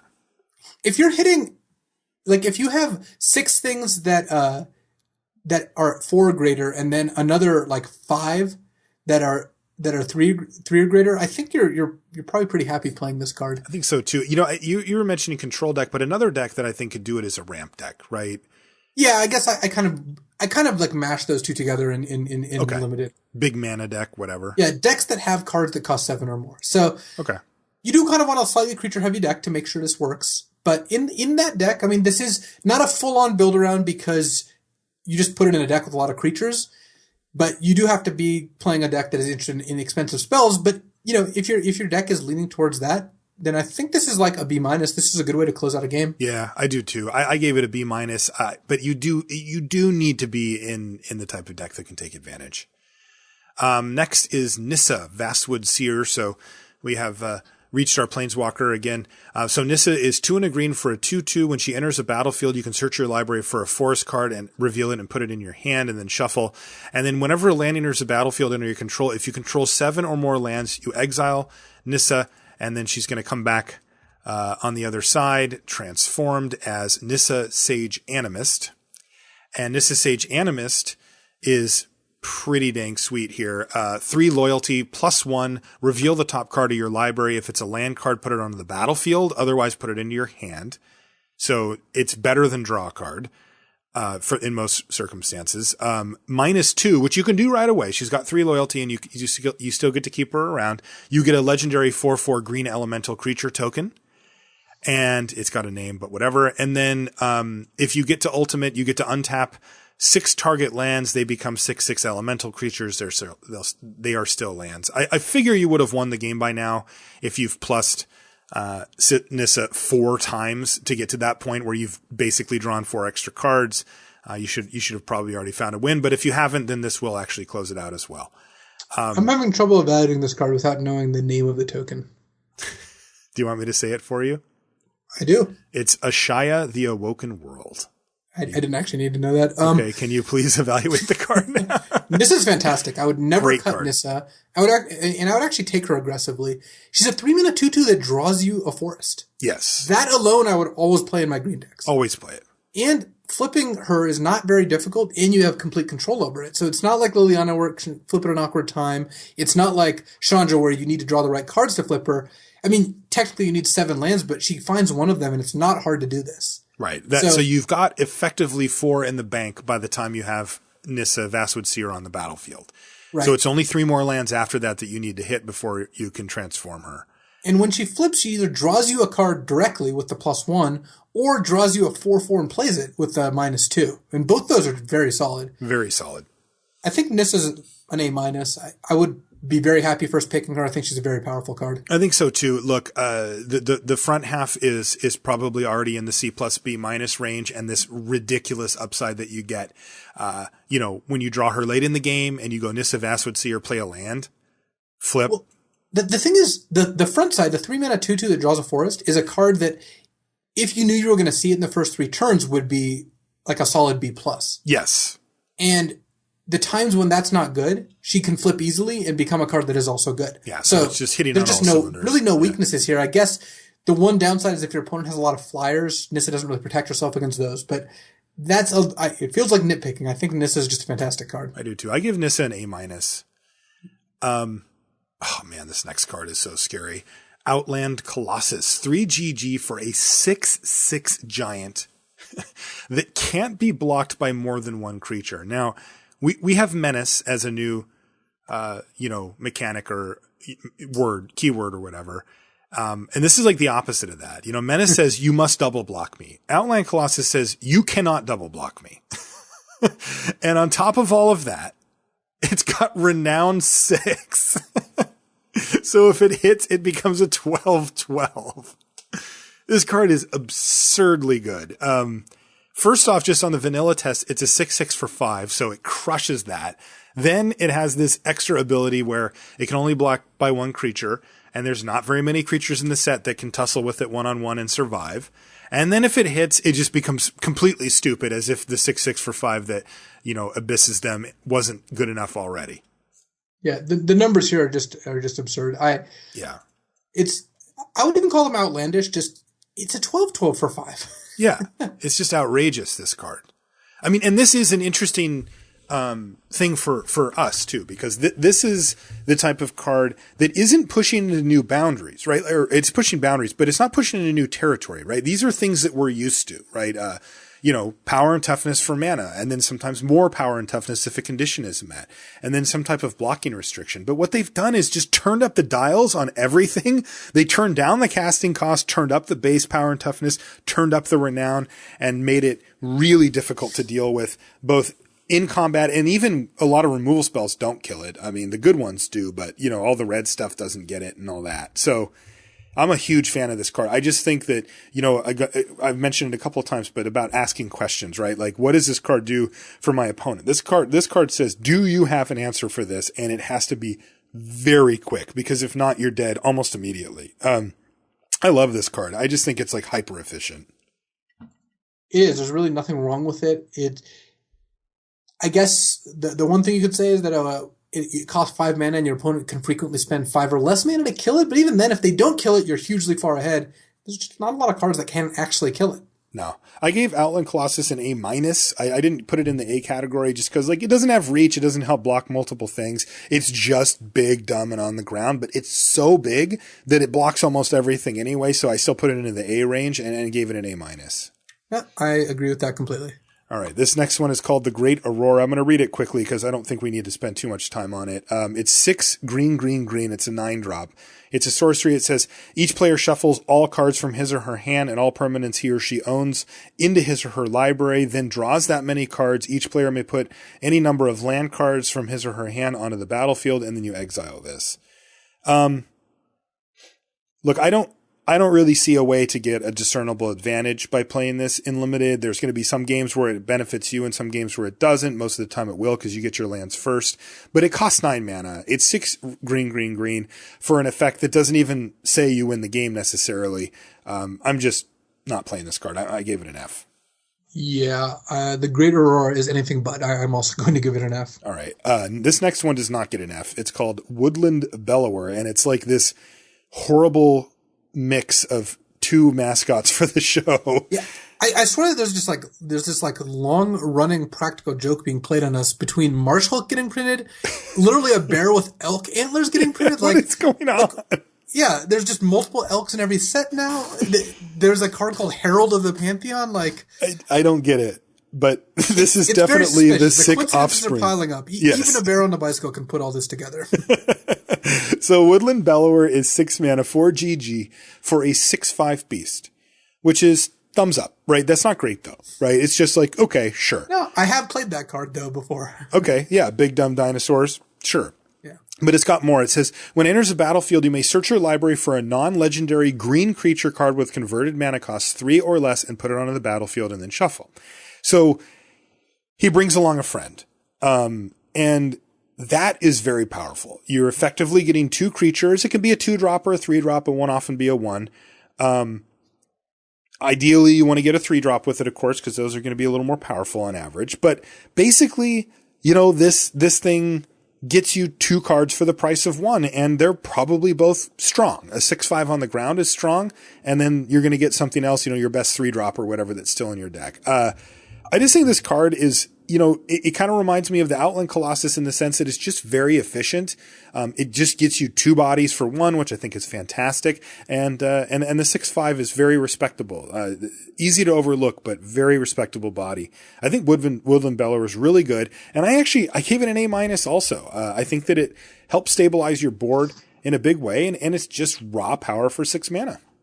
I think it's also an A-. The stats are a little worse than the Colossus, but the upside is removal does not trade 1 for 1 for this. You're left with whatever creature it got. And you do have to do a tiny bit of work to have cards that cost, 2 and 3 mana to go get, but you should be drafting your deck to have those cards anyway. So I don't think this asks anything above and beyond what you'd normally do. Yeah. Nice 6-drop. Should we go to white? I can't see any reason why not. Okay. Well, because we could continue on the artifacts path, but I think I like going to white. All right. No, we have to loop around and go to white, and then we have to go to blue. So do the colors, and then okay. So Archangel, or we can just call it a day if you want. We're getting there. Archangel of Tides is we have to pay the tithe. is amazing. This card, I definitely saw some complaints on Twitter about like this card's broken and this card's too good. It's 1 white for a 3/5 flying angel. It's a mythic. Triple white is nothing to take lightly and limited, but you will probably get it down, assuming that you're base white. And a 3/5 flyer is nice. Titan of Erebos on stats. Yeah, for sure. Partially, if I were to play 1 on turn 4, I'd rather play the Titan. A 5/5 on turn 4, I think, is better than a 3/5. Okay. But a 3/5 flyer is much better on turn 8 than a 5/5 is. Yeah, and it's also got more. It says, as long as Archangel of Tides is untapped, creatures can't attack you or a planeswalker you control unless their controller pays 1 colorless for each of those creatures. Why don't you read the other side? The other side is, as long as it's attacking, creatures can't block unless their controller pays 1 for each of those creatures. So basically, the Archangel makes you pay a tithe of 1 mana per creature. While it's untapped, they have to pay to attack you. While it's attacking, they have to pay to block. It costs them to get into combat. And this is a really powerful ability. Imagine a game where your opponent's tapped out. When you play this, it just means none of your creatures can be blocked. So that immediately is good. So let's say you hit them with 2 creatures. They couldn't block either. They were tapped out. They untap. It's like turn 6. If they want to attack you back, they have to pay multiple mana, which means that they can't play their 6-drop. If they play their 6-drop, they don't get to attack. Then they don't get to block when you attack. It's so crazy how it compartmentalizes things, right? When you play this, you don't immediately get the effect. My apologies. You play this, and then next turn they're faced with that same decision. They can't tap out. So there's a 1-turn delay, which is, I guess, mildly fair. But either way, it really costs them a lot to play around this. Also, imagine if they leave mana up to block, then you can choose not to attack, and you're costing them a bunch of mana at no cost to yourself.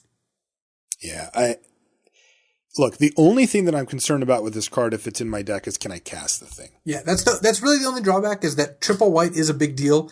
I think this card's powerful enough that I would, first of all, want to bias my deck towards casting it. Second of all, I'd be willing to play this in a deck that had like 9 planes and just know that I'm not casting this till turn 5 or 6. Yeah, I'm fine with that too. And after having talked to people that actually had to play with or against it, they said it was amazing. It just kind of puts the game into these weird compartments where it's like, well, which one of these things do I want to do? Do I want to attack? Do I want to block? Or do I want to play a spell? It's like, normally you don't need to make that kind of decision, but Archangel of Tithes sort of forces you down a weird path. Assuming you can cast the thing, I think it's an A. It's a solid A if you can cast it. And that means that you should take it early because you can draft with it in mind. It does mean that if you're like, let's say you're red-white, heavier on red, and you open this in pack 3, then you have some decisions to make, and you're not automatically going to take it. Yeah. You're probably going to take it. You're going to count and play like 2 marginal white cards over 2 decent red cards to make it so you can play 9 or 10 planes. But it's not an automatic slam because of the mana. Early in the draft, though, you should take this card. Yep. Gideon's Phalanx is next. It's 5 white for an instant at Rare, and you get 4 2/2 white knight creature tokens with vigilance onto the battlefield. And if you have spell mastery, which you very well may by the time you get to 7 mana, creatures you control gain indestructible until end of turn. So the real question here is the mana cost, right? Because the power level's here. I mean, you're getting 8 power and 8 toughness with vigilance spread out over 4 creatures, and sometimes your creatures are going to become indestructible, whether that's in combat. You can flash this thing in. Remember, it's an instant, block a bunch of stuff, and just completely blow out your opponent. You even could just do it in response to a removal spell, get your White Knight tokens and blank a removal spell or whatever if the game came to that. But it's 7 mana. It is no joke. I do think the payoff is here, though. I think that you're going to get enough of a card out of it via ambushing that it's worth running. I think you're also going to interact well enough against both removal and just stabilizing the board that even though this costs 7, this is the kind of effect you want to pay 7 for. I think this is just a solid B. You're going to want to put in a deck that, again, plays 7 drops. Not every deck does, but in decks that play 7s, this is the kind of card you're looking for. Yeah, and the only thing holding this back in my mind is the 7 mana.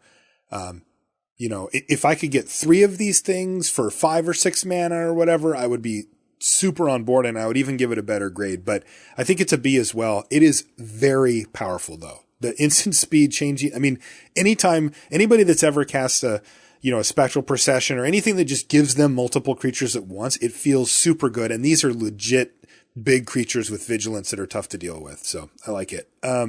Hollowed Moonlight doesn't really come up much, I don't think, in limited. Though a little bit. It's 1 and a white for an instant. Until end of turn, if a creature would enter the battlefield and it wasn't cast, exile it instead. And you get to draw a card. So that's the really interesting part about this rare, is that the downside on it's quite low, in that you can pay 1 and a white to just draw a card effectively whenever you want. It's an instant. So what are the type of things that it blanks in limited? Well, Thopters, right? Your opponent plays a creature that has a enter the battlefield trigger that gets them a Thopter or 2. You can Hollow Moonlight in response, then they don't get the Thopter and you'll get to draw a card. That's not a big impact, but it's also not a big impact on you. It's just 2 mana. There's the demon guy that we talked about earlier. You could get that with it. Yeah, now that's some business there. So there are things that pop up. I don't know how often this will actually make the cut in the deck, though. That's the problem, is that it's not a high pick. And I know that there's a lot of people that like to envision a scenario where they main deck cards like this and just hope to get people. And that's okay. It's not that that's bad. It's just that usually with the level of quality of cards we have in limited these days, you don't have to. Like, you can just play a real spell over it and not mess around. I don't see myself playing this main deck. It enables spell mastery. It also, because it cycles, if you're really short on playables, you can run it. But overall, I'd rather just keep this in the sideboard. It's low cost enough that I would bring it in against a deck that had like a couple ways to make Thopters, just because if you draw it and it lines up well, then you get an advantage. And if you don't, you cycle it. This is kind of like a sideboard C. Yeah, it's sideboard C, right? It's not an exciting sideboard card, but I do want to get that Demon Maker thing now, though. That would be sweet. All right. Hicks's Prison Warden. Does not look like a nice fellow. 3 white for a 4/4 legendary creature, human soldier with flash. So let's just assume that the text box is not a downside here. Sweet, right? 5 mana 4/4 flash. Yeah, I played the Yeti often enough in the last format that I was happy with that. And this one just has it all the time. Yeah, this is a Hungering Yeti that always has flash. The rest of the ability is, whenever a creature deals combat damage to you, if Hixis entered the battlefield this turn, exile that creature until Hixis leaves the battlefield. So what that means is they attack you, you play Hixis, and you either block or don't block, either way, and then everything that hits you gets exiled until Hixis leaves. So he throws everything into prison that hit you the turn he comes into play. It's a kind of weird ability, but it's kind of a huge blowout too. Huh. Yeah, I mean, look, when I break it down, I think of it more just like block, right? Like flash in Hixis and then block. That's pretty sick value. What I think is going to most likely be the case is, let's say you pass on turn 5 without playing anything. Yes, your opponent might think something's up, but this is a rare, so it's not a guarantee. They attack you with like one small creature, you get to ambush it with Hixis, you got value. They attack you with a flyer, you get to play Hixis, exile it for at least a couple turns. Mm-hmm. They attack you with multiple creatures, you get to eat whatever the biggest one is that won't kill Hixis, and then he exiles the rest. That does seem good. Yeah, overall, this does a lot of good things. And let's say your opponent decides to get clever and just doesn't attack. You just play Hixus end of turn. You didn't lose that much. No, you really didn't. In fact, they probably did. Also, tokens, Thopter tokens, the demon, stuff like that. If you can take a hit from those, then they get exiled and they stay that way.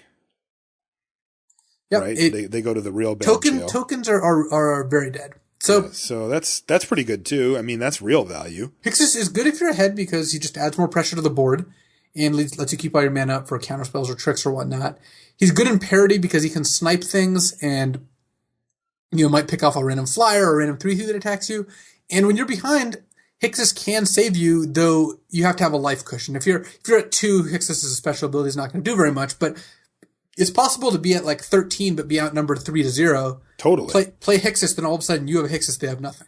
Yeah, that's great. I think Hixus is fantastic. This is just all upside, right? Like, I cannot find a single thing about this card that I don't like. It's the casting cost to the vanilla test passes, the flash is good, it gets an opportunity for card advantage, and then his bonus ability kills tokens, and if he goes unchecked, can just exile a bunch of creatures, on that turn that he came in. I think Hixus is fantastic. I'd actually give him an A-. I think he's B plus A-, but I'm going to go A- because I think I can find a way to get a card of value out of this most of the time.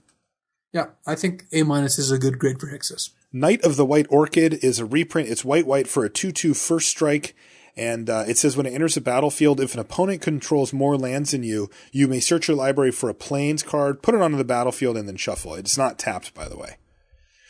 How good is this thing in Limited? This thing's seen some play in Constructed here and there over the years, and I'd expect it to probably pop back up again. But in Limited, white can be an issue. It is a 2/2 first strike, so a reasonable body. What do you make of it?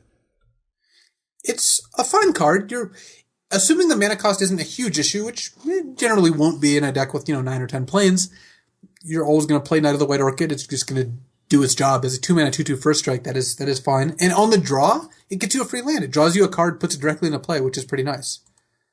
I like it. I think it's fine. Yeah, it is certainly a fine card. It's C plus B minus. Like, I don't really know. I have it closer to a C plus. Yeah, it's not great. Double white's a little raw. If you think the white is absolutely not an issue, this kind of gets bumped up to a B minus. But yeah, it's not so powerful that I would draft my deck around it or take it early for that reason. No, it's just like nice upside. I give it a C plus. Kithian's Irregulars is next. It's 2 white for a 4/3 human soldier with Renown 1. So business. And you can pay white to tap a creature. Now, of note here, you don't have to tap Kithian's Irregulars. You just pay white and tap a creature, tap target creature. Now, that's business. That's already good. And obviously you can do that if you can cast Kithian's Irregulars because it's got white in its mana cost. Now, the turn when you can do that twice, that is when you pretty much probably just win the game. But being able to do it once is great. And I think a 4/3 for 4 is good. The Renown bumps it up to a 5/4 if you can hit with it. And the whole tap a creature thing really helps out with that. You can do the old go and then on your turn, on their turn, and then pass a turn back after you've cast this card and tap down one of their things and then tap down a thing on your turn and get in with the Irregulars and really get that Renown going. This card just seems super efficient and very, very good to me. Yeah, Kithian's Irregulars is going to be great on turn 4 and great on turn 10. Better on turn 10 even. Yeah. I don't see a reason to ever not take and play this card highly. It's very strong in almost every situation. It requires lots of planes. You want to have 4 planes out to really maximize it. But that's not that hard to do. And it's a 4-mana 4/3 Renown 1 is just a card I'd always be happy playing. The other ability is very powerful. This is, I think, just an A. You think it's an A? I gave it an A-, but whatever. Card's fantastic. All right. Next one is Kithian, Hero of Akros. So Kithian is a 2/1 for white, legendary creature, human soldier. And it says, at the end of combat, if Kithian, Hero of Akros, and at least 2 other creatures attacked this combat, you can exile... You do exile Kithian, then return to the battlefield transformed under his owner's control. He's going to become Gideon. But he's also got another activated ability, which is 2 and a white, and Kithian gains indestructible until end of turn. So that's pretty impressive. Now, if you do manage to do the whole I attacked with 3 things, and Kithian survived that attack, then Kithian becomes Gideon Battleforged, which is a planeswalker with 3 loyalty, And you can +2 Gideon Battleforged, and it says up to one target creature an opponent controls attacks Gideon Battleforged during his controller's next turn, if able. So he can kind of be like, come at me, bro, and make one creature attack him. You can +1 him, that's right, +1 him, and until your next turn, target creature gains indestructible. Untap that creature. And of note here, that's until your next turn, so that does count on your opponent's turn as well.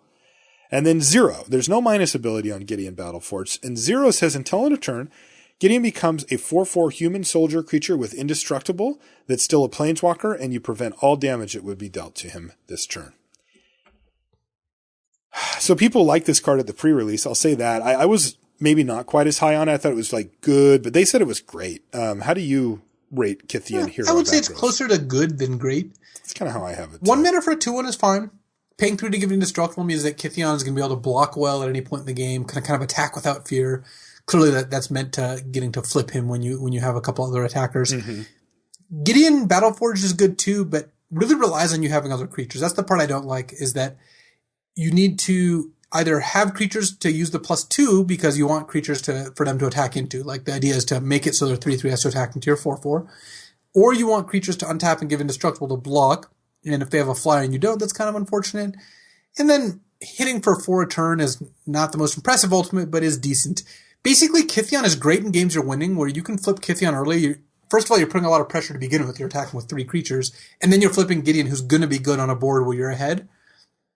I don't see Kythian doing a ton when you're behind. So, I mean, it does block. Yeah, but paying 3 mana to block is really not that impressive. No, it's not. I think Kythian's overall good. Leans you towards being aggressive for sure. Is the kind of card I would give a B, but I would not be. I wouldn't be unhappy to take Kythian first and draft an aggressive deck, but I also wouldn't go nuts. I would not take Kythian over a lot of the premier removal type cards. Yeah, I was gonna give Kythian a B minus, but I don't. The guys at the shop kind of talked me into maybe bumping it up to a B. I think B is fine. I think one of the main litmus tests in this format is like Sentinel of the Eternal Watch, the 6 mana 4/6 vigilance that taps a creature on their turn. Mm-hmm. That feels like one of the mythic uncommons of the set. Yeah, we gave that an A. And yeah, that for example is a card I would easily take over Kythian. So it does not hit that level. All right, Relic Seeker is next. It's 1 and a white for a 2/2 human soldier with Renown 1. And as we've seen in the early stages, this is playable already. 2/2 for 2 is okay, and then it's got Renown 1, so nice. And it says, when it becomes Renowned, you may search your library for an equipment card, reveal it, and put it in your hand, and then shuffle your library. So again, it's funny, we've had, I think this is the 3rd white card now that we've had that's just like upside with upside and a little more upside. It's just like, you just can't say anything bad about this card, right? I mean, if you don't have an equipment in your deck, you're not maximizing on it, but you probably still throw it in, like if you're trying to get your Renown on. And then it's a reason to pick up a decent equipment as well. Yeah, this is the classic card that has basically no drawback and has a nice little upside if you reach for it, but I'm happy playing the card without that. I think it's a solid, it's like a B- /C+. Yeah, because depending on what you got in your deck. Base level, and then it can be bumped a little higher if you have a good piece of equipment. Yeah, I give it a B-. I think the card's really solid. Although my opponent probably gave it an A, because when they played it, they just started searching their library for resolving it. Oh, well, they thought it was Stoneforge. Yeah, and I said, well, it's not quite that good. And they're like, oh, okay. Did you wait to see what they got first? No, I didn't. I didn't. Once they picked it up, I was like, hold on. I don't want to see any of your deck. Sigil of the Empty Throne is next. It's 3 white for an enchantment at rare. And it says, whenever you cast an enchantment spell, you get a 4/4 white angel creature token with flying. Would you say this is a build around? Yeah, this is the most build around possible, though I don't think that we can actually build around it. I just don't think that there's going to be enough enchantments in the set to make this happen. I might be wrong about that, but I view this as a constructed card. A Johnny card, as we call them, kind of a combo-y type And a card. Johnny like the Planeswalker? Like a Johnny card. I actually think there are enough enchantments to build around it. Okay. Limited. It's not a guarantee by any stretch. Like, I would not take Sigil first, but in terms of build arounds, I think it's like a B. Okay, I mean, look, the payoff is there. 4/4 white angel creature tokens with flying are huge payoff. You only need to make one to make this worth it. So the bar is pretty low for what you need to accomplish. The question is just, are those enchantments around, and are they good enough to play, assuming you didn't have Sigil of the Empty Throne in your deck? Well, there is Claustrophobia and Suppression Bonds and Stratus Walk. Those three already are cards you're generally just going to play. There's also Totem Guide Heartbeast at uncommon, which gets you another enchantment. Then there's stuff like Grasp of the Hieromancer, which you don't really want to play. Yeah, those kind of combat-y ones. Yeah, so even ruling those out, you have Auramancer as a potential way to get enchantments back, which helps make your cards like Stratus Walk even better. Mm-hmm. Knightly Valor at uncommon. Overall, I think that there are enough that you can successfully build a Sigil deck. If I open this, I would take a good common and kind of bias towards hoping to wield this because I think you probably will. I think you will too. And if I had 2 enchantments in my deck after pack 1, I could see taking this relatively early in pack 2, assuming that you saw maybe a Stratus Walk that you think might wheel. So. Yeah. I mean, again, the combo is just play an enchantment. Like, if you get to play 2, that's fantastic. But if you just play 1, you have gotten your card back you've gotten a very good card out of Sigil of the Empty Throne. The second one is where you're actually going off. Right. And if you have something really good like Shadows of the Past, you can dig to it, or you can play it to trigger the Sigil. What do you give it? You gave it a B on the I think it's a build around. I think it's a B on the build around scale. I'm not going to, slam this first and assume it's going to work, but I am going to keep myself, open-minded when I see this card and know that it has outs to be great. Okay. Does Starfield of Nyx have outs to be great? It does not. This is a build-around card, which I think is basically an F. There's just no way to reliably get enchantments in their graveyard, and it's not realistic to have 5 other non-aura enchantments because all the ones I named are auras. So just don't put this card in your deck. Yeah, it's an enchantment that lets you get enchantments back from your graveyard to the battlefield at the beginning of your upkeep, which, like Louis said, doesn't happen that often. And then if you get 5 or more enchantments on the battlefield, each other non-aura enchantment you control is a creature that has power and toughness equal to its mana cost. So it's just not going to happen. It's just not. It's a cool card, and I'm sure people are going to do some fun stuff and construct it. But, we were talking about Sigil and Empty Throne. Play 1 enchantment, you've got your value. Starfield of Nyx asks way more. Setup costs through the roof. I give it an F. Tragic Arrogance. 3. This is something that has afflicted me before.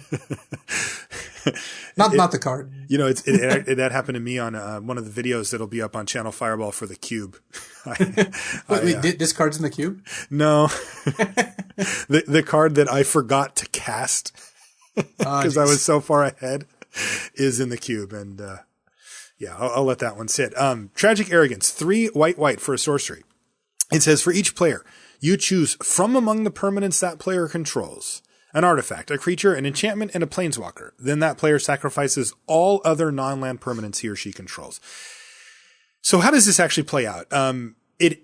So for each player, so for me and for you, we do this, and ideally, I get to pick the best of all my stuff and pick the worst of all your stuff. That's kind of how it goes, right? Basically, I think you can ignore the artifact, enchantment, and planeswalker parts. Your opponent's neither player is going to have more than one of these in the vast majority of games. Okay. But there are a couple of interactions that are interesting. First, the base level is this: your opponent sacrifices down to their worst creature, and you sacrifice down to your best creature. Additionally, you like with other Wraths, you may have kind of seen this coming, so you didn't play a third creature. You only kept 1 to 2 in play, so you lost less. Straight up, that's already good. I like that already. This card reads strange, but what you just described as a card I'd actually be quite excited to play. Right. If your opponent has a 5/5 and a 1/1 out, it kills their 5/5. If they have 4 creatures out, it kills everything but their worst. That's very powerful. And the cost of you sacrificing down to your best creature is not that bad. The other thing that's cool is if they have an artifact out like a Thopter, then you can choose, because it counts as multiple types, you can potentially choose that as the creature, and then they have to sack the rest of their Thopters, that sort of thing. You can choose it as a creature and an artifact. Interesting. Yeah, it's not going to come up all that often, but it's just like a weird interaction that when things count as multiple types. Whenever I read cards like this, I already start to dismiss them, but this one does have the twist of you getting to choose all of these things, makes it definitely good. Yeah, I think this card's very strong. There aren't very many games where it's not going to at least kill something good. And basically, the disaster scenario with this is your opponent has one great creature out and nothing else, and you have like 3 creatures out. But if they play even one other creature, you can at least reduce them to their worst creature, even if it costs you a couple creatures. And most normal limited games have 1 to 3 creatures on each side, and you can easily maneuver the situation so it's 3 against 1 on their side, and then you kill 2 of their creatures. Yeah, and we're being tempered here, right? We're talking about like a solid average case scenario. Right, we're not talking about the 5-on-5 blowout. fight. Yeah. Or better for you, they have 6 and you have 2, which you can set up too. Yeah, and then you get left with your 5/5 and they have their 2/1 elf or whatever. Yeah, and your sorcery speeding this on your first main and then attacking, like this definitely has a lot of upside. I like Tragic Arrogance. I'm a thumbs up on this card. I don't know how to grade it though. What are you giving it? Is it a B? I think I'm giving it a B. I think it does enough work. I could the upside is higher, great, but I'm going to start it at B. Yeah, I'll go B on Tragic Arrogance. That card's sweet. Vryn Wingmare is next. It's 2 and a white for a 2/1 with flying. Would you play that? I would play that base level card most of the time. In a set with a bunch of Thopters, would you play that? In a set with a bunch of Thopters, it's worse, but I would still generally play it. Okay. And it's got a rider here. It says non-creature spells cost 1 more to cast. It has the same thing like Thalia for those that play older formats. I think this is kind of like C to C minus level. Yeah. The effect is symmetrical. Limited is primarily based on creatures, so you're very rarely going to get huge value out of this. For the most part, your opponent is still going to be able to deploy cards from their hand through this, even if they're, a little light on mana. It does affect removal spells of basically all kind, and some other type of cards. It does hurt you too, though. I mean, your pump spells cost 1 more to cast. This card just seems very mid-range to me, mid-grade to me. Like, I don't get excited about really any part of it. I agree with you that I would usually play the 2/1 flying for 3, but I still kind of shrug at it. And now we put an extra knock of it. There's often random Thopters flying around, which is like a little bit of a hit against certain colors, against, red and blue. I don't know. I'm not high on this card. I gave it like a C or a C minus. I think in a normal set, it would be a C because you can kind of, know you're playing this and not overload on expensive spells. White decks don't tend to have that many expensive spells anyway. The fact that there are Thopters means just against red and blue decks, this is just going to be like half a card. And that is a pretty solid liability. Also, the 2 and a black for a 2/2 elf that gives a creature -1/-1 just picks this off for free. That's a common. Yeah. It's a C minus. You're going to play it more often than not, but it's not anything impressive. All right. So that's going to do it for white. Let's move on to blue, which is our last color. Alhammarret High Arbiter. I had this in my sealed pool, and he was quite good, at least in sealed. 5 blue for a 5/5 flying legendary creature, Sphinx. As Alhammarret High Arbiter enters the battlefield, each opponent reveals his or her hand. You choose the name of a non-land card revealed this way, and your opponents can't cast spells with the chosen name. So for me, this card did work. I was playing a kind of a tempo-y, control-y type deck, and I was able to play Alhammarret pretty frequently. And when I did, it was good. It blanked removal spells from my opponent, that helped ensure that he would stay alive. It also prevented bombs from my opponent from being cast, and provided me a 5/5 flying win condition. I felt like for the 7 mana, I think it met the price of admission. I wasn't blown away, but it was good. And I would certainly play the card again. This is what I want out of a 7-drop. It's a 5/5 flyer, so already starting there, that's, the sort of thing you'd expect. It's, sizable flyer, a good game-ending threat. And it just prevents your opponent from playing the best card in their hand. At 7, they won't always have a lot of great cards, but you're usually going to get 1 card at least. Mm-hmm. And often you'll have the choice of like multiple. It also means that he's fairly immune to removal because they have to top deck it. You're going to get to look at their hand and choose the removal spell. Yeah, it's got little minor combos with Disperse.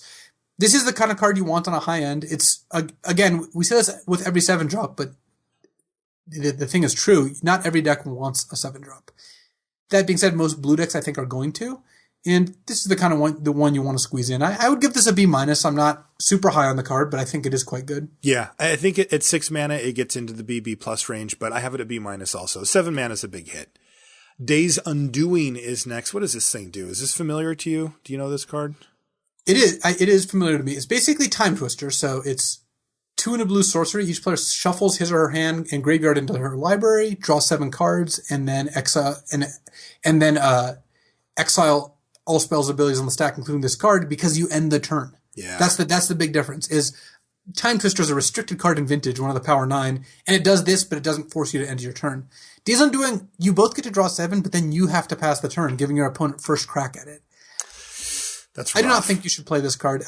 The way to kind of break the symmetry is maybe more suited to Constructed, which is play a bunch of fast mana, drop 4 or 5 things by turn 2, and then turn 3 cast Days Undoing. It's just not a realistic plan in Limited. Even with cards like Disperse, it's still a little ambitious. I think you should leave this on the sidelines. I think this is actually just an F. Yeah, I do too. It's always fun to see these reprints of these Power 9 cards in their new forms, but unfortunately this one doesn't hold up. Disciple of the Ring is next. What does this thing do? What doesn't Disciple of the Ring do? No kidding, that is a list of abilities. My goodness. I'm just trying to read it here. It's 3 blue for a 3/4 human wizard at Mythic. And the cost is paying 1 mana and exiling an instant or sorcery from your graveyard. Once you do that, you get to choose one. You get to counter a non-creature spell unless its controller pays 2. You get to give Disciple of the Ring +1/+1 until end of turn. You get to tap a creature, or you get to untap a creature. All right. Well, let's rewind to Vanilla Test, because I think that's going to be really important for Disciple of the Ring. It's 5 mana for a 3/4 in blue, which I think is thumbs up. It's not great, but I think it's like, sure. Meets the requirements for the Vanilla Test without really exceeding them. Let's be realistic here. How often are you going to get to activate the ability on Disciple of the Ring in your average game of Limited? How many times? 1? 1.5? More than that. If you have this card in your deck, I wouldn't be surprised if you have 7 or 8 spells, if not more. Maybe. I mean, the average Limited deck doesn't have much fewer than like 8 spells, right? Like you're going to have 14 to 16 creatures. Yeah, but it doesn't count enchantments. Right. It doesn't count your claustrophobia. Your claustrophobia doesn't count. And if you happen to be in white, you open up a few more. True. I think if you have Disciple, though, the payoff is worth putting more spells into your deck. Okay. I think you're going to get a solid, 2 to 3 activations out of it most of the time that you have this card, assuming you've drafted a little bit around it. Okay. I mean, I think that's ambitious, but at any rate, it's somewhere in the 1 to 3 range. Yeah, that's and probably if you get to do that, that's pretty good. It's very good. These abilities are strong. Part of because the threat of activation. You have this out. They can't cast non-creature spells that when they don't have enough mana to pay. So that's going to restrict their plays. They're just not going to do that. You could just do it twice too, right? You can do it multiple times. They're not going to be able to fight this with like a 4/4 if you have a spell, because this will become a 4/5. They can't attack into it, even if you let them attack. Let's say you say, okay, go ahead and attack, because you can untap a big creature like itself and block and pick off their creature, or you can tap down their flyer. You know what else? This actually has the threat of activation too, right? Because you could play an instant. Cards in your graveyard, and then they go, all right, tap out for a giant spell. You're like, well, in response, I'll shock your other creature, and then spell pierce that. Yeah. Oh my god, this card's scary. I think this card's quite good. Yeah.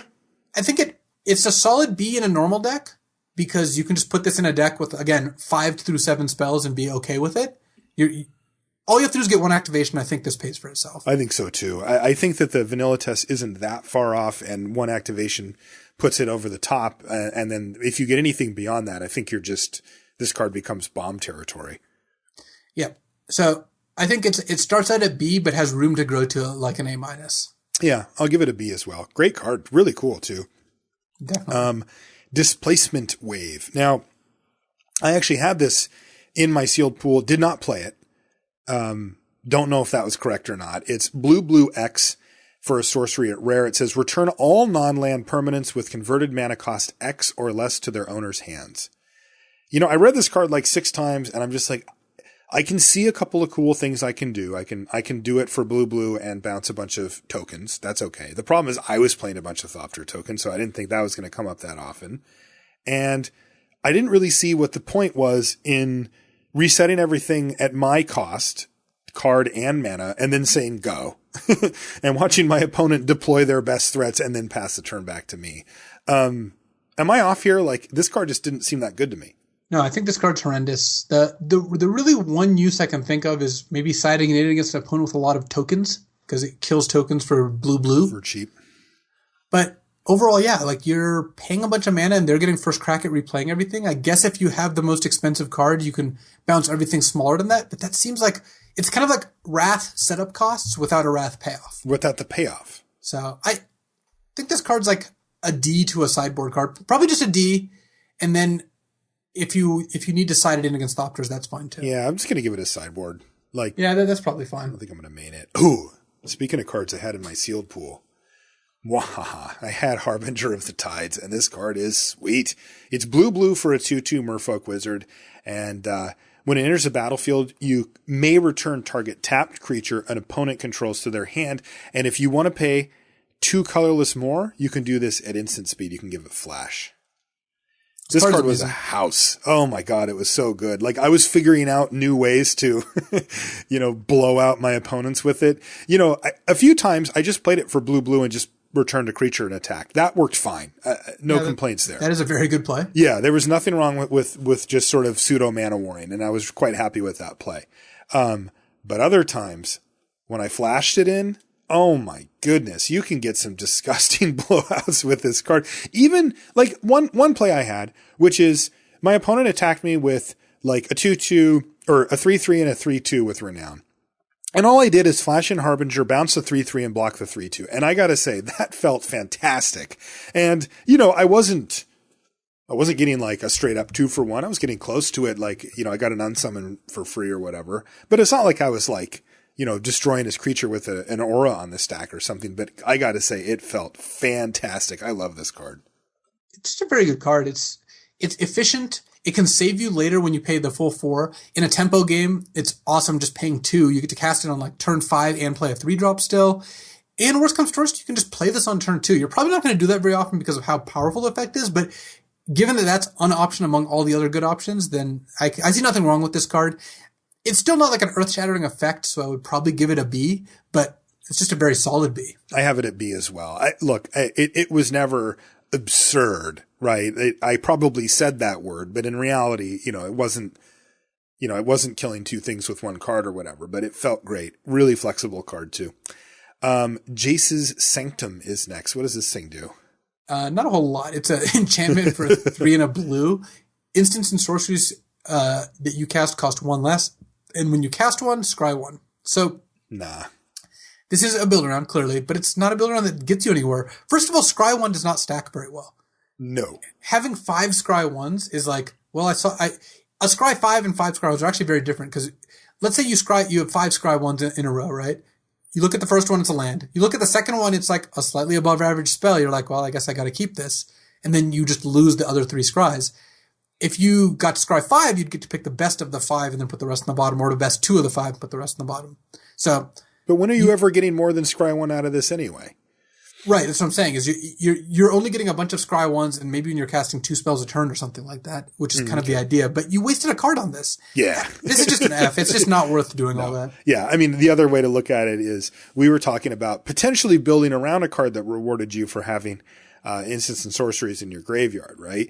And we were thinking, well, you could play 5 to 8 of them, right? And that's the highest end that you really get in limited. It's like Jace's Sanctum is now taking one of those slots and then trying to enable these others. No, it's just not a real thing. It's an F.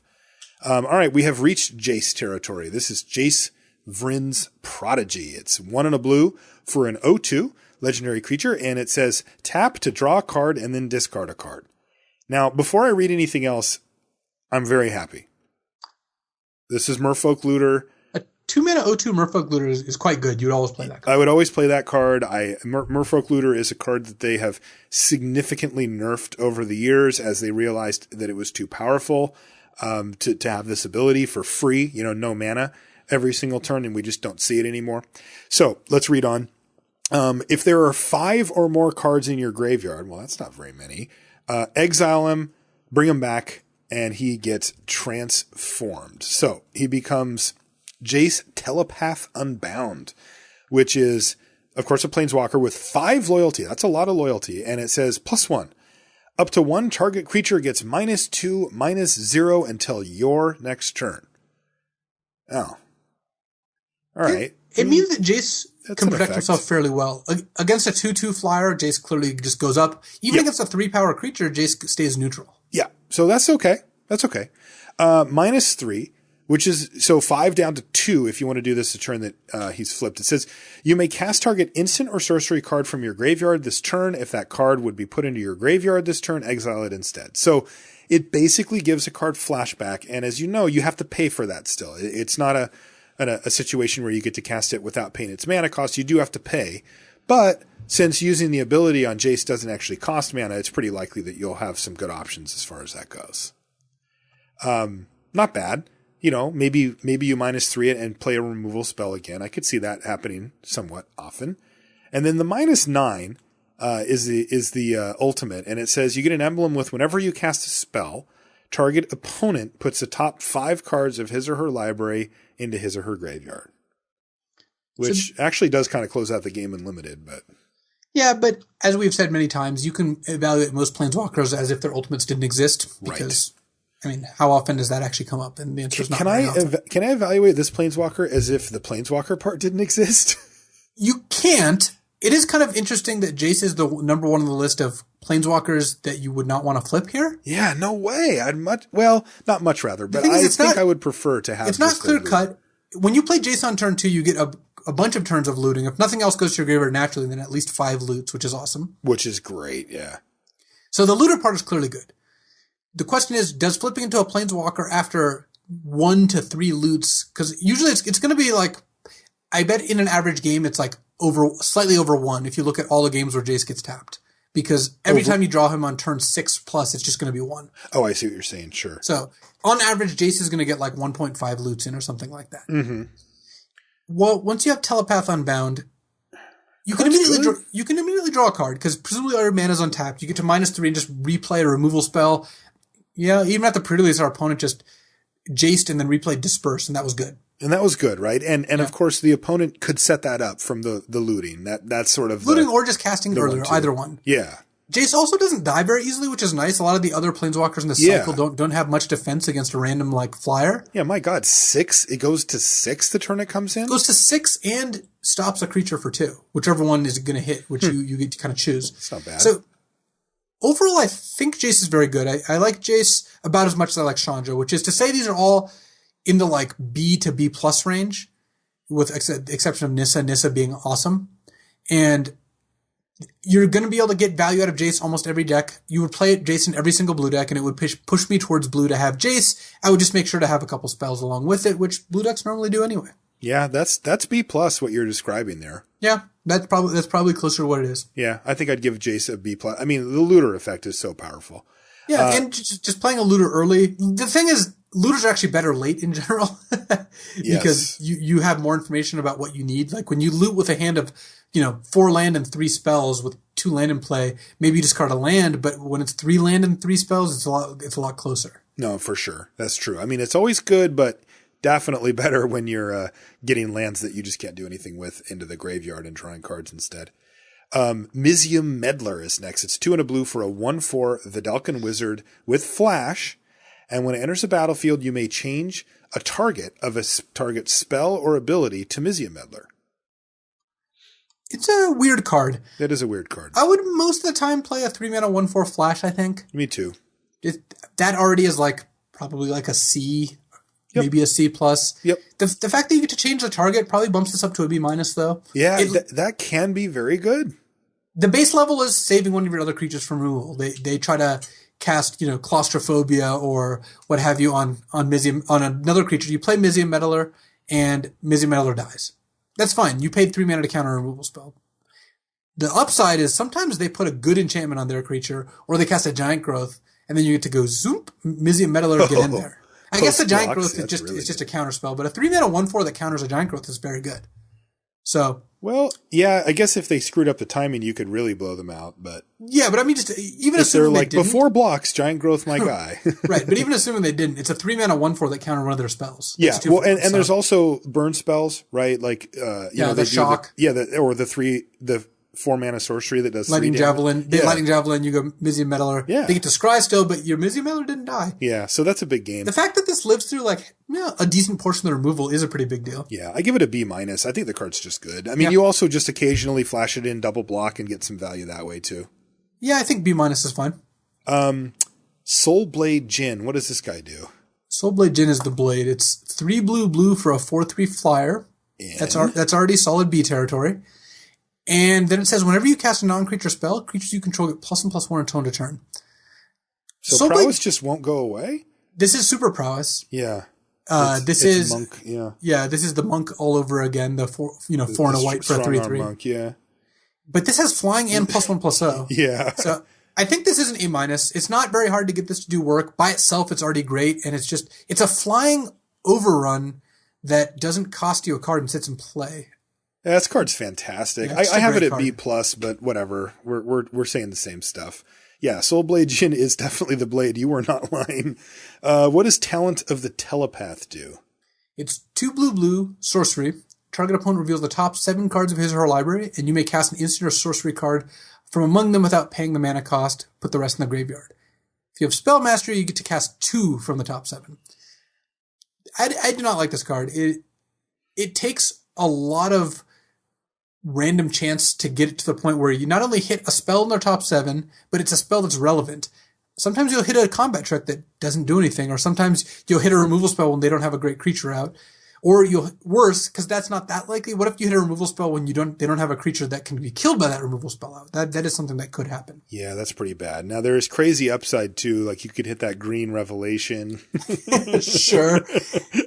Or you could hit another Talent of the Telepath and then go off. Go infinite. Demonstrate a loop. Yeah. Thing is, even if you have Spell Mastery, this is the kind of card I would side in against another control deck that had a lot of appealing spells. Oh, easily. It also mills them for 7. Right, it also mills them for 7. It's not the kind of card you can main deck. So I think this is just a kind of niche sideboard card, which means it's a sideboard card, and I would probably take it below most Cs if I did not think my deck was full already. Okay. It's funny. People are going to love this card. Because of course, it's going to lead to great stories. Yeah, it's just the spin the wheel card. But I think you're correct that the average case scenario is not that great for it, unfortunately. You could also whiff, it does happen. That's part of the problem. Thopter Spy Network is next. This one's cool. It's 2 blue for an enchantment. It says at the beginning of your upkeep, if you control an artifact, you get a 1/1 Thopter. Flying artifact, all that stuff. And it says whenever one or more artifact creatures you control deal combat damage to a player, you draw a card. Wow. This is a very powerful card. It takes some work. Yeah. But when it's working, it's drawing you a card plus a 1/1 Thopter every turn. That's insane. That's just absurd. It's certainly a build around. This is closer to an A build around than most of the things we've seen. If you can get this early and draft the deck with 7 to 10 artifacts, I think you can wildly profit. I think so too. I often talk about the cards that don't affect the board. We've talked about that earlier in this episode, and this is one of them. So the question, of course, isn't the reason I bring it up isn't because you can't play cards that don't affect the board. Of course you can. It's just, do they give you the payoff that you need? And this one actually does. You do have to build around it, but I agree. It's an A in the build around category. This card is super cool. It's like Better Bitter Blossom. It's like Bitter Blossom plus Biden of Thassa rolled into one where you don't lose life. Sick. Cool card. And keeping an artifact on the battlefield is not that hard, assuming that you have them in your deck. You do need critical mass in your deck, but if you play, just a random artifact, the chances that it goes away are quite low. Last blue card, Will Breaker. 3 blue, 2/3, human wizard. Whenever whenever a creature an opponent controls becomes the target of a spell or ability you control, gain control of that creature for as long as you control Willbreaker. So this looks like a build around, and it is. You clearly have to do some work. I played with a deck with 3 of those at the pre-release. What? And yeah, I had 3 Willbreakers. It's a rare. Well, jeez, luck so that was a rare victory. Okay. Well, yes, except I built my deck around it, and the card was just very bad. It's so bad. The problem is, you do all this work, you put a bunch of targeting effects. I had the Vials, the Alchemist Vial, I had Stratus Walks, I had Sentinel of the Watch, the 4/6 that can tap a creature every turn. Uh-huh. The problem is you play Willbreaker, then you have to untap and play a control effect or a targeting effect, and then if they kill the Willbreaker, they get the creature back. Right back. It just gets reset. And you're playing a 2/3 for 5. Yeah, you're playing huge costs on both sides. Yeah, it dies to basically all the removal. I suppose, like, what if you were playing against blue-white? Yeah, if you're playing against blue-white, that is a thing, but they can also just disperse the Willbreaker, get all their creatures back, and then you have to, like, once again try to look for ways to target them. Yeah, and it's not like you replay the Willbreaker and you get the creatures back. Yeah. No, this card, to me, the setup cost is too high and it's too low on the vanilla test to be a good card. I don't think this is very good at all. No, after playing with it, I have to give it an F. Yeah. I played with it and it just didn't work. You know what? Thank you. It broke my will. Thank you for taking one for the team, Luis, and playing 3 Willbreakers in your I will do so again. All right, let's get these artifacts done. We've got a few of them to go here. Alhammaret's Archive is 5 colorless mana for a legendary artifact. Shouldn't matter much in limited. If you would gain life, gain twice that much life instead. Another thing that probably won't matter. But if you would draw a card, except for the first one you draw on each of your draw steps, draw 2 cards instead. Another thing that probably won't matter, right? I mean, let's be realistic here. How many ways to draw extra cards a turn do you have in your deck? It's usually between 0 and 3, right? Like, and how many times when you cast them do you need to draw multiple extra cards? Yeah. And remember, you've had to throw away a card with Alhammaret's Archive and 5 colorless mana. This seems like a sweet commander card or whatever, but like, no way. I'm not playing this thing in limited. No, it doesn't even make it onto the build around scale. Much like Willbreaker really shouldn't have either. It's just an F. Yeah, it's just an F. Ooh, Hangerback Walker. Hangerback Walker is an awesome card. It's a very strange name. I would hug that card. Even though it looks a little kind of sharp, I would still hug it. XX for a 0/0 that comes into play with X ++1 counters on it. Mm-hmm. When it dies, you get a 1/1 Thopter with flying for every counter on it. Mm-hmm. And you can pay 1 and tap it, put a ++1 counter on it. Oh, Chronomaton, you're back. Yeah, well, this is... You have 4 legs now, but whatever. At the base cost, 2 mana for a 1/1 that dies into a 1/1, and you can pay 1 and tap it and give it ++1, which then increases how many creatures it dies into. I lost count of the upside there. That is just fantastic. There's so much, like, it's all minimal. Like, the stuff that you said was all like, okay, 2 mana for a 1/1 isn't great, but if it dies, you get it back. And okay, that's not bad either. I would play 2 mana for a 1/1 that dies into a 1/1 flyer most of the time. Yeah. We've seen that Doom Traveler. Yeah, it did good work. It did good work for sure. And 1 tap, give it ++1 is also quite good, especially since you're getting double value out of that. More than double, actually, because you're getting a ++1 counter, which also is a 1/1 flyer, which is better than a ++1 counter. So yeah. You're kind of getting 1.25 value out of that or something. And all of this for colorless. Right. And in your opening hand, you can play this on turn 2 and it's great. And if you top deck it on turn 10, you can play this as a 4/4 or a 5/5 and it's great. Yeah. So I think this card's an A. Probably an A-. It's probably an A-, yeah. But it's just great at any point. There's no point in the game where this card is horrible. Yes, I agree. That's the main thing. And the fact that it's colorless is huge. It can go into any deck literal. So that's great. And I think the thing to remember about Hangerback Walker, yes, play it for 2. If you have it in your opener, play it for 2. Just get it down and start dumping that mana into it. Because if we have any experience from Chronomaton, we know that these things get out of hand quickly. I guess I could say, let's say, if you have a 2-drop, a 3-drop, and a Hangerback Walker, you can either play Walker turn 2, play 2-drop turn 3 and pump it, play 3-drop turn 4 and pump it, and you end up with a 3/3 Hangerback Walker. Or you can play 2-drop turn 2, 3-drop turn 3, and a 2/2 Hangerback Walker turn 4. So yeah, just play the Hangerback Walker on turn 2 in almost any situation. Yep. All right. A- for that guy. Helm of the Gods is next. It's an equipment. It costs a colorless mana to cast it, and also just a colorless mana to equip it. So it's definitely got my attention at this point. It says, equipped creature gets +1/+1 for each enchantment you control. No. Nope. Too frequently, this card's going to be sad. Equipped creature gets +0/+0. This is not a build around. This is not a Sigil of the Empty Throne that pays you out for 1 enchantment. You need to have like 3 or 4 to make it really exciting. So on the battlefield, yeah, let alone in your deck. So, right? This is an F. Yeah. Mage Ring Responder. I'm going to let you read this one. This looks like it's in your wheelhouse. Oh yes, it is. It's 7 mana for a 7/7. All right, we're in. It's a golem. So they've just brought back both of your and my favorite artifact creatures. Yes. 7 mana, 7/7. Doesn't untap during your untap step. Pay 7 to untap it. Well, That's never not attack with super exciting. Just a But blocker. when it attacks, it deals 7 damage to target creature defending player controls. Holy crap. So you pay 7 mana for a 7/7. If you to attack with it, it blasts their biggest creature. And is attacking for 7. And you can pay 7 to untap it and block right away. So it kind of locks down 2 creatures, even though you're kind of priced into paying the 7 if you want to attack again. You know, it's funny because that looks like a downside, but I just read Vigilance. I think at this cost and with this effect, you'd rather have this than just neither of the first 2 abilities. For sure.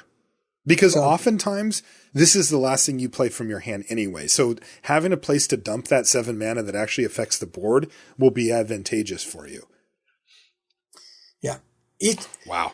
The downside here is that you can cast this and it does nothing besides put a 7/7 into play, which means that if they have a removal or bounce or, God forbid, Conclave Naturalist, yes, then you're really out of luck. But this is the kind of finisher I want. I still can't really give it a much higher grade than like a C+, but I do like this. In a control deck, this is the kind of card you want 1 of or 2 of to finish the game. Maybe 3. Maybe you need 4. I don't know. Suck it, Claustrophobia. This card just doesn't care about it. That card's sweet. I'd give it a C+ as well because it costs 7. It's just so clunky. Orbs of Warding is 5 colorless mana for an artifact. It says you have hexproof, and if a creature would deal 1 damage to you, prevent 1 of that damage. I had one of these in my pool, and I never even looked at it. I can't imagine bringing this in, to be honest. I think people might overreact and say, well, they had a spell that targeted me, so I brought in Orbs of Warding. But that's so rarely correct to actually do. The real thing is, if a creature would deal damage to you, prevent 1 of that damage. Is there a deck or a scenario where you could see yourself boarding it in for that? I think if they have enough very small creatures, and if they're trying to finish you off with burn spells, this kind of does double duty. Okay. The effect of prevent 1 damage to you for every creature is a powerful effect. I think it plays better than it reads. It doesn't look that impressive, but frequently this can equate to like 1 to 3 life a turn, which is significant. Yeah, Thopters just get blanked. Yeah, it does blank all the Thopters. This is a sideboard card. I would not want this in my main deck, but if your opponent's plan is to kill you with a bunch of creatures that have power, between 1 to 3, this is probably good enough. Okay. Yeah, we'll put it in the sideboard category. You do have to be a control deck too, so it's actually multiple conditions. But if you meet those conditions, it is a thing. And it does stop Thopters. Yeah, and I like that. I mean, look, we try to evaluate the corner case scenarios without going too far into it, but this one actually does have one that could pop up. Pyromancer's Goggles is next. It's 5 colorless for a legendary artifact. It's a mythic, and it taps to add red to your mana pool. When that mana is spent to cast a red instant or sorcery spell, copy that spell, and you may choose new targets for the copy. Clearly a build around. Yeah. Also clearly a powerful card. It is powerful. If you can stack up a deck with like 5 things to copy with it, it gets at least interesting. The problem is you have to wait until at least turn 5 if it costs 1 mana, or turn 6 if they cost more mana, which means that you're not playing your spells early. And then basically you need to copy 2 spells to get ahead. Because if you copy 1, yes, this taps for red, so it's kind of a card, but if you could just copy 1 spell, I still think you're kind of down on the exchange. So, is that right? Yeah. Yeah, because imagine you played this and then copied the shock and killed 2 things. Like, you paid 5 mana to kill. You basically paid for a meteorite, almost exactly. Yeah, I was going to actually ask you to compare it to meteorite. So you need to copy 2 things to get better than meteorite, and I'm not gonna. I don't want to build around a card that I don't want to build my own meteorite here. No, I think meteorite's just a better card than this in general, and I don't think meteorite's a great card by any stretch either. So I have Pyromancer's Goggles for limited, quite low. I don't think that I'm ever going to play it. There could be a scenario where it happens, but it'll have to take this like real special circumstance. So I'm just going to give it a D-. I'm going to say this isn't a thing you want to play. Yeah, I think that maybe you'll end up with a deck that can use this and see this once out of once in the format. It's not something that's going to happen very often. And it's pack 3, and I think it's a build around D. Yeah. Okay. Sword of the Animist is our last artifact, I believe. Yeah. And it is 2 colorless for a legendary artifact. So this is apparently Nissa's sword. And it costs 2 to equip, which is reasonable. You got my attention at 2 to cast, 2 to equip, but it has to do some stuff. The creature gets +1/+1. All right, well, that's a start. And whenever the equipped creature attacks, you may search your library for a basic land card and put it on the battlefield tapped and then shuffle. Whenever that thing attacks, every turn it attacks, you get to keep doing that. I like this card. People like this card. I got people good go nuts reviews for this on it. card because it's super appealing. Like, it's just one of people's favorite cards from the new set. Feels like value or whatever. But I think this card's decent. It's not insane, but you're gonna draw multiple cards off this if you draw this in a game. Okay. They're gonna be lands, but you need a deck that actually cares about having land numbers 6 and 7. Mm-hmm. In that deck, if you're a deck that has enough creatures that cost 2 and 3 mana and has enough uses for 6 or 7 mana or more, then this is a playable card. That doesn't make it more than a C, but it is a pretty sweet card when it works. Yeah, I think this card's good. I've heard enough reviews and I've had enough people say, you can really get good value. And I really appreciate the +1/+1 on a card like this as well. On its own, that wouldn't be worth it. But the fact that it's in addition to a somewhat powerful effect, I can certainly appreciate that. That it does make a creature a little bit better. And the equip cost of 2 is palatable as well. So I actually think Sword of the Animus is pretty sweet. I'm not going to give it a high grade. I think I'd give it like a C or a C+ maybe. Yeah, maybe a C+. Yeah, but I think that's pretty good. All right, last card are the dual lands. There's all 5. We've got the battlefield forges, the caves of Koilos, this type of card. So these are the pain lands, as we call them. They tap to add colorless, or they tap to add, one of 2 colors, so red or white, black or white, that kind of thing. And if you do that, then it deals a damage to you. Oh, is that why they're called pain lands? Do you like these in limited? I would always play these if I was both colors. Okay. I think that. But where do you take them then? People don't realize how bad your mana is in limited. This is why you play Evolving Wilds and Painlands in 2-color decks, because in Constructed, this would not fly. And there's a reason that Constructed 2-color decks play 12 dual lands, even if they're just 2 colors. Mm-hmm. It's because sometimes you draw 3 swamps and 0 islands and you can't cast any of your spells. Right. So Painlands are definitely worth it. In a normal mana draw, you can just tap it for colorless. And if you need to tap it and take pain, that is generally going to mean that it was good to have it in your deck. Right. That being said, I'm not taking this very high. Yeah, that's the question, right? Okay, so it's always going in your 2-color deck or maybe enabling a splash if you're doing that. But where do you pick these up at, like if you're drafting? If I know I'm going to splash, I'm going to pick it up a little higher. Let's say I'm playing, a white-green deck and I want to splash a blue card and I see a Yavimaya Coast, I'm a little more likely to take it. Okay. If I'm playing a blue-green deck and I see a Yavimaya Coast, I'm probably not taking it over any solid playable. I'll only take it if I have very full-on playables. It's just not a high priority. In a 2-color deck, yes, I'll always play this, but it's way worse to have your last card be bad than it is to not have a pain land. Okay. So you want to pick them up in the mid to late part of the pack if they happen to be around. You're not going to prioritize them. They're the equivalent of like a C. If you have enough C's, then you can take this goes above most other C's because you're not cutting them. You get to play it. Yeah. If you don't, then you need cards to play.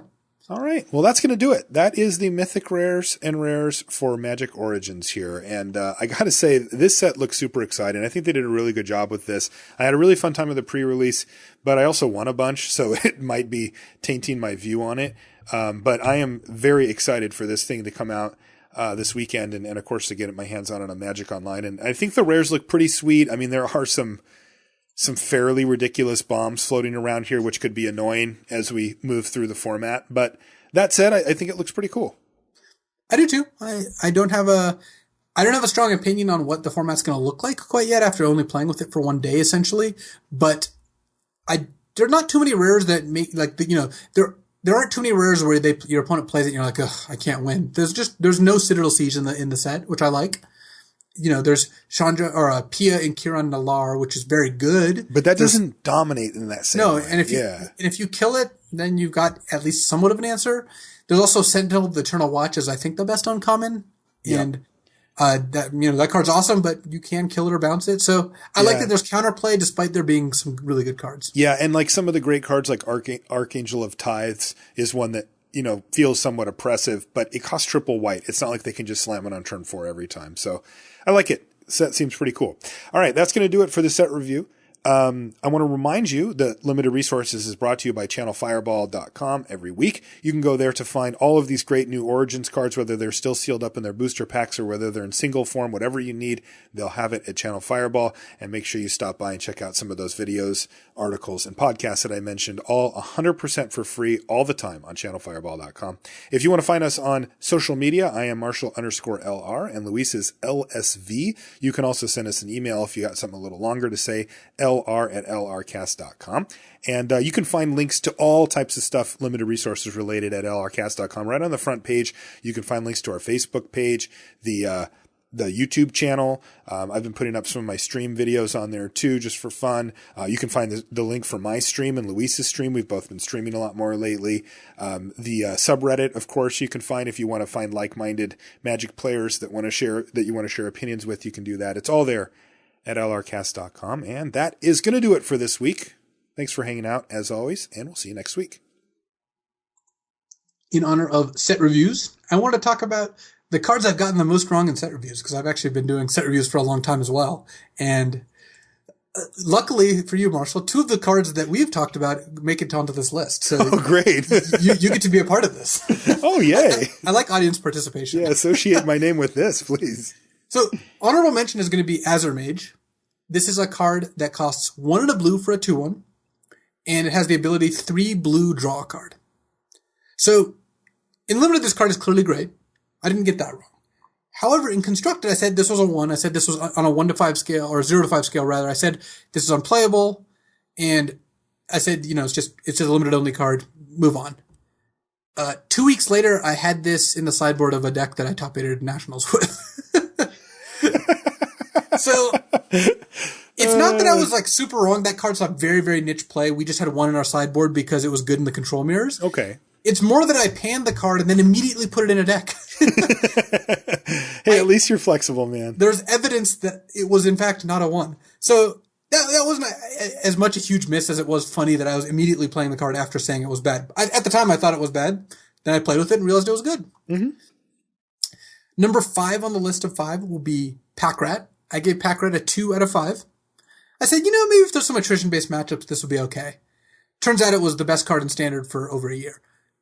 Granted, it took a year for that to be the case. I was going to say, you can't be held against. I can't hold that against you. Nobody else figured it out either. No, nobody did, basically, except for the Japanese player who top-8'd Pro Tour Theros. Right. It was a year later, but it is funny looking back and seeing Pack Rat absolutely dominating the Standard environment, despite me saying it wasn't going to be very good. I think maybe I should have just given it a higher rating because it was more speculative. I don't know. But all I know is that one was not quite accurate. Ooh, number 4 is where we come in.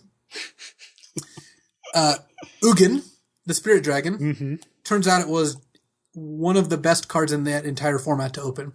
Limited, yeah. Mm-hmm. And we thought, 8 mana, that's too much. This card's not great. So we definitely underrated Ugin. For sure. And normally, this did, my inspiration for this was looking at the cards that I messed up on both, but, credit where credit is due. Yeah, thank you. We're not done yet. No. Mastery of the Unseen is next. Yes. This is another card, and the problem I have with Ugin and Mastery here is I tend to overrate cards that are slow, not underrate them. And in both cases, these are just the most insane cards. And I'm getting to you. That's why. Yeah, I know. I swear it's your bad influence. But I give this a 2.5 in my written review also. So Mastery of the Unseen, also one of the best cards in Fate Reforged. And yeah, we thought it was kind of more middle of the road. So the card is, in fact, just a true bomb.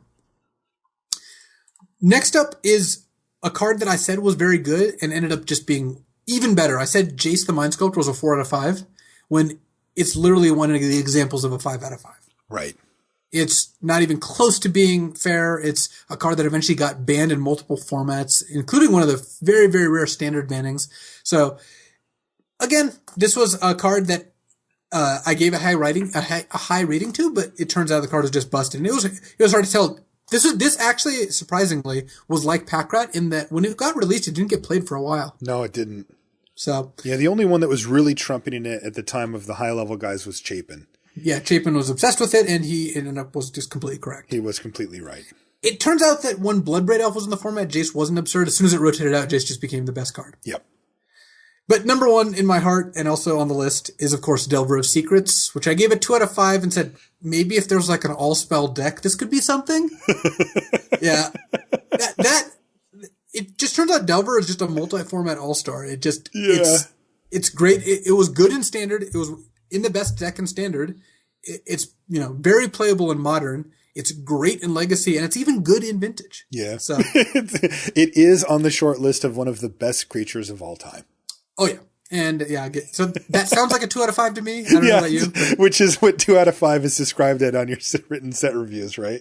Exactly. So my point is not that we screw up all the time. It's more that when you review every single card, you're going to have some misses, and some of the misses have been quite funny to me. I'm not exactly keeping score. I think I'm going to miss some. We are going to miss some. That's just how it works. It is funny looking back on these, though. Hindsight is, in fact, 2020.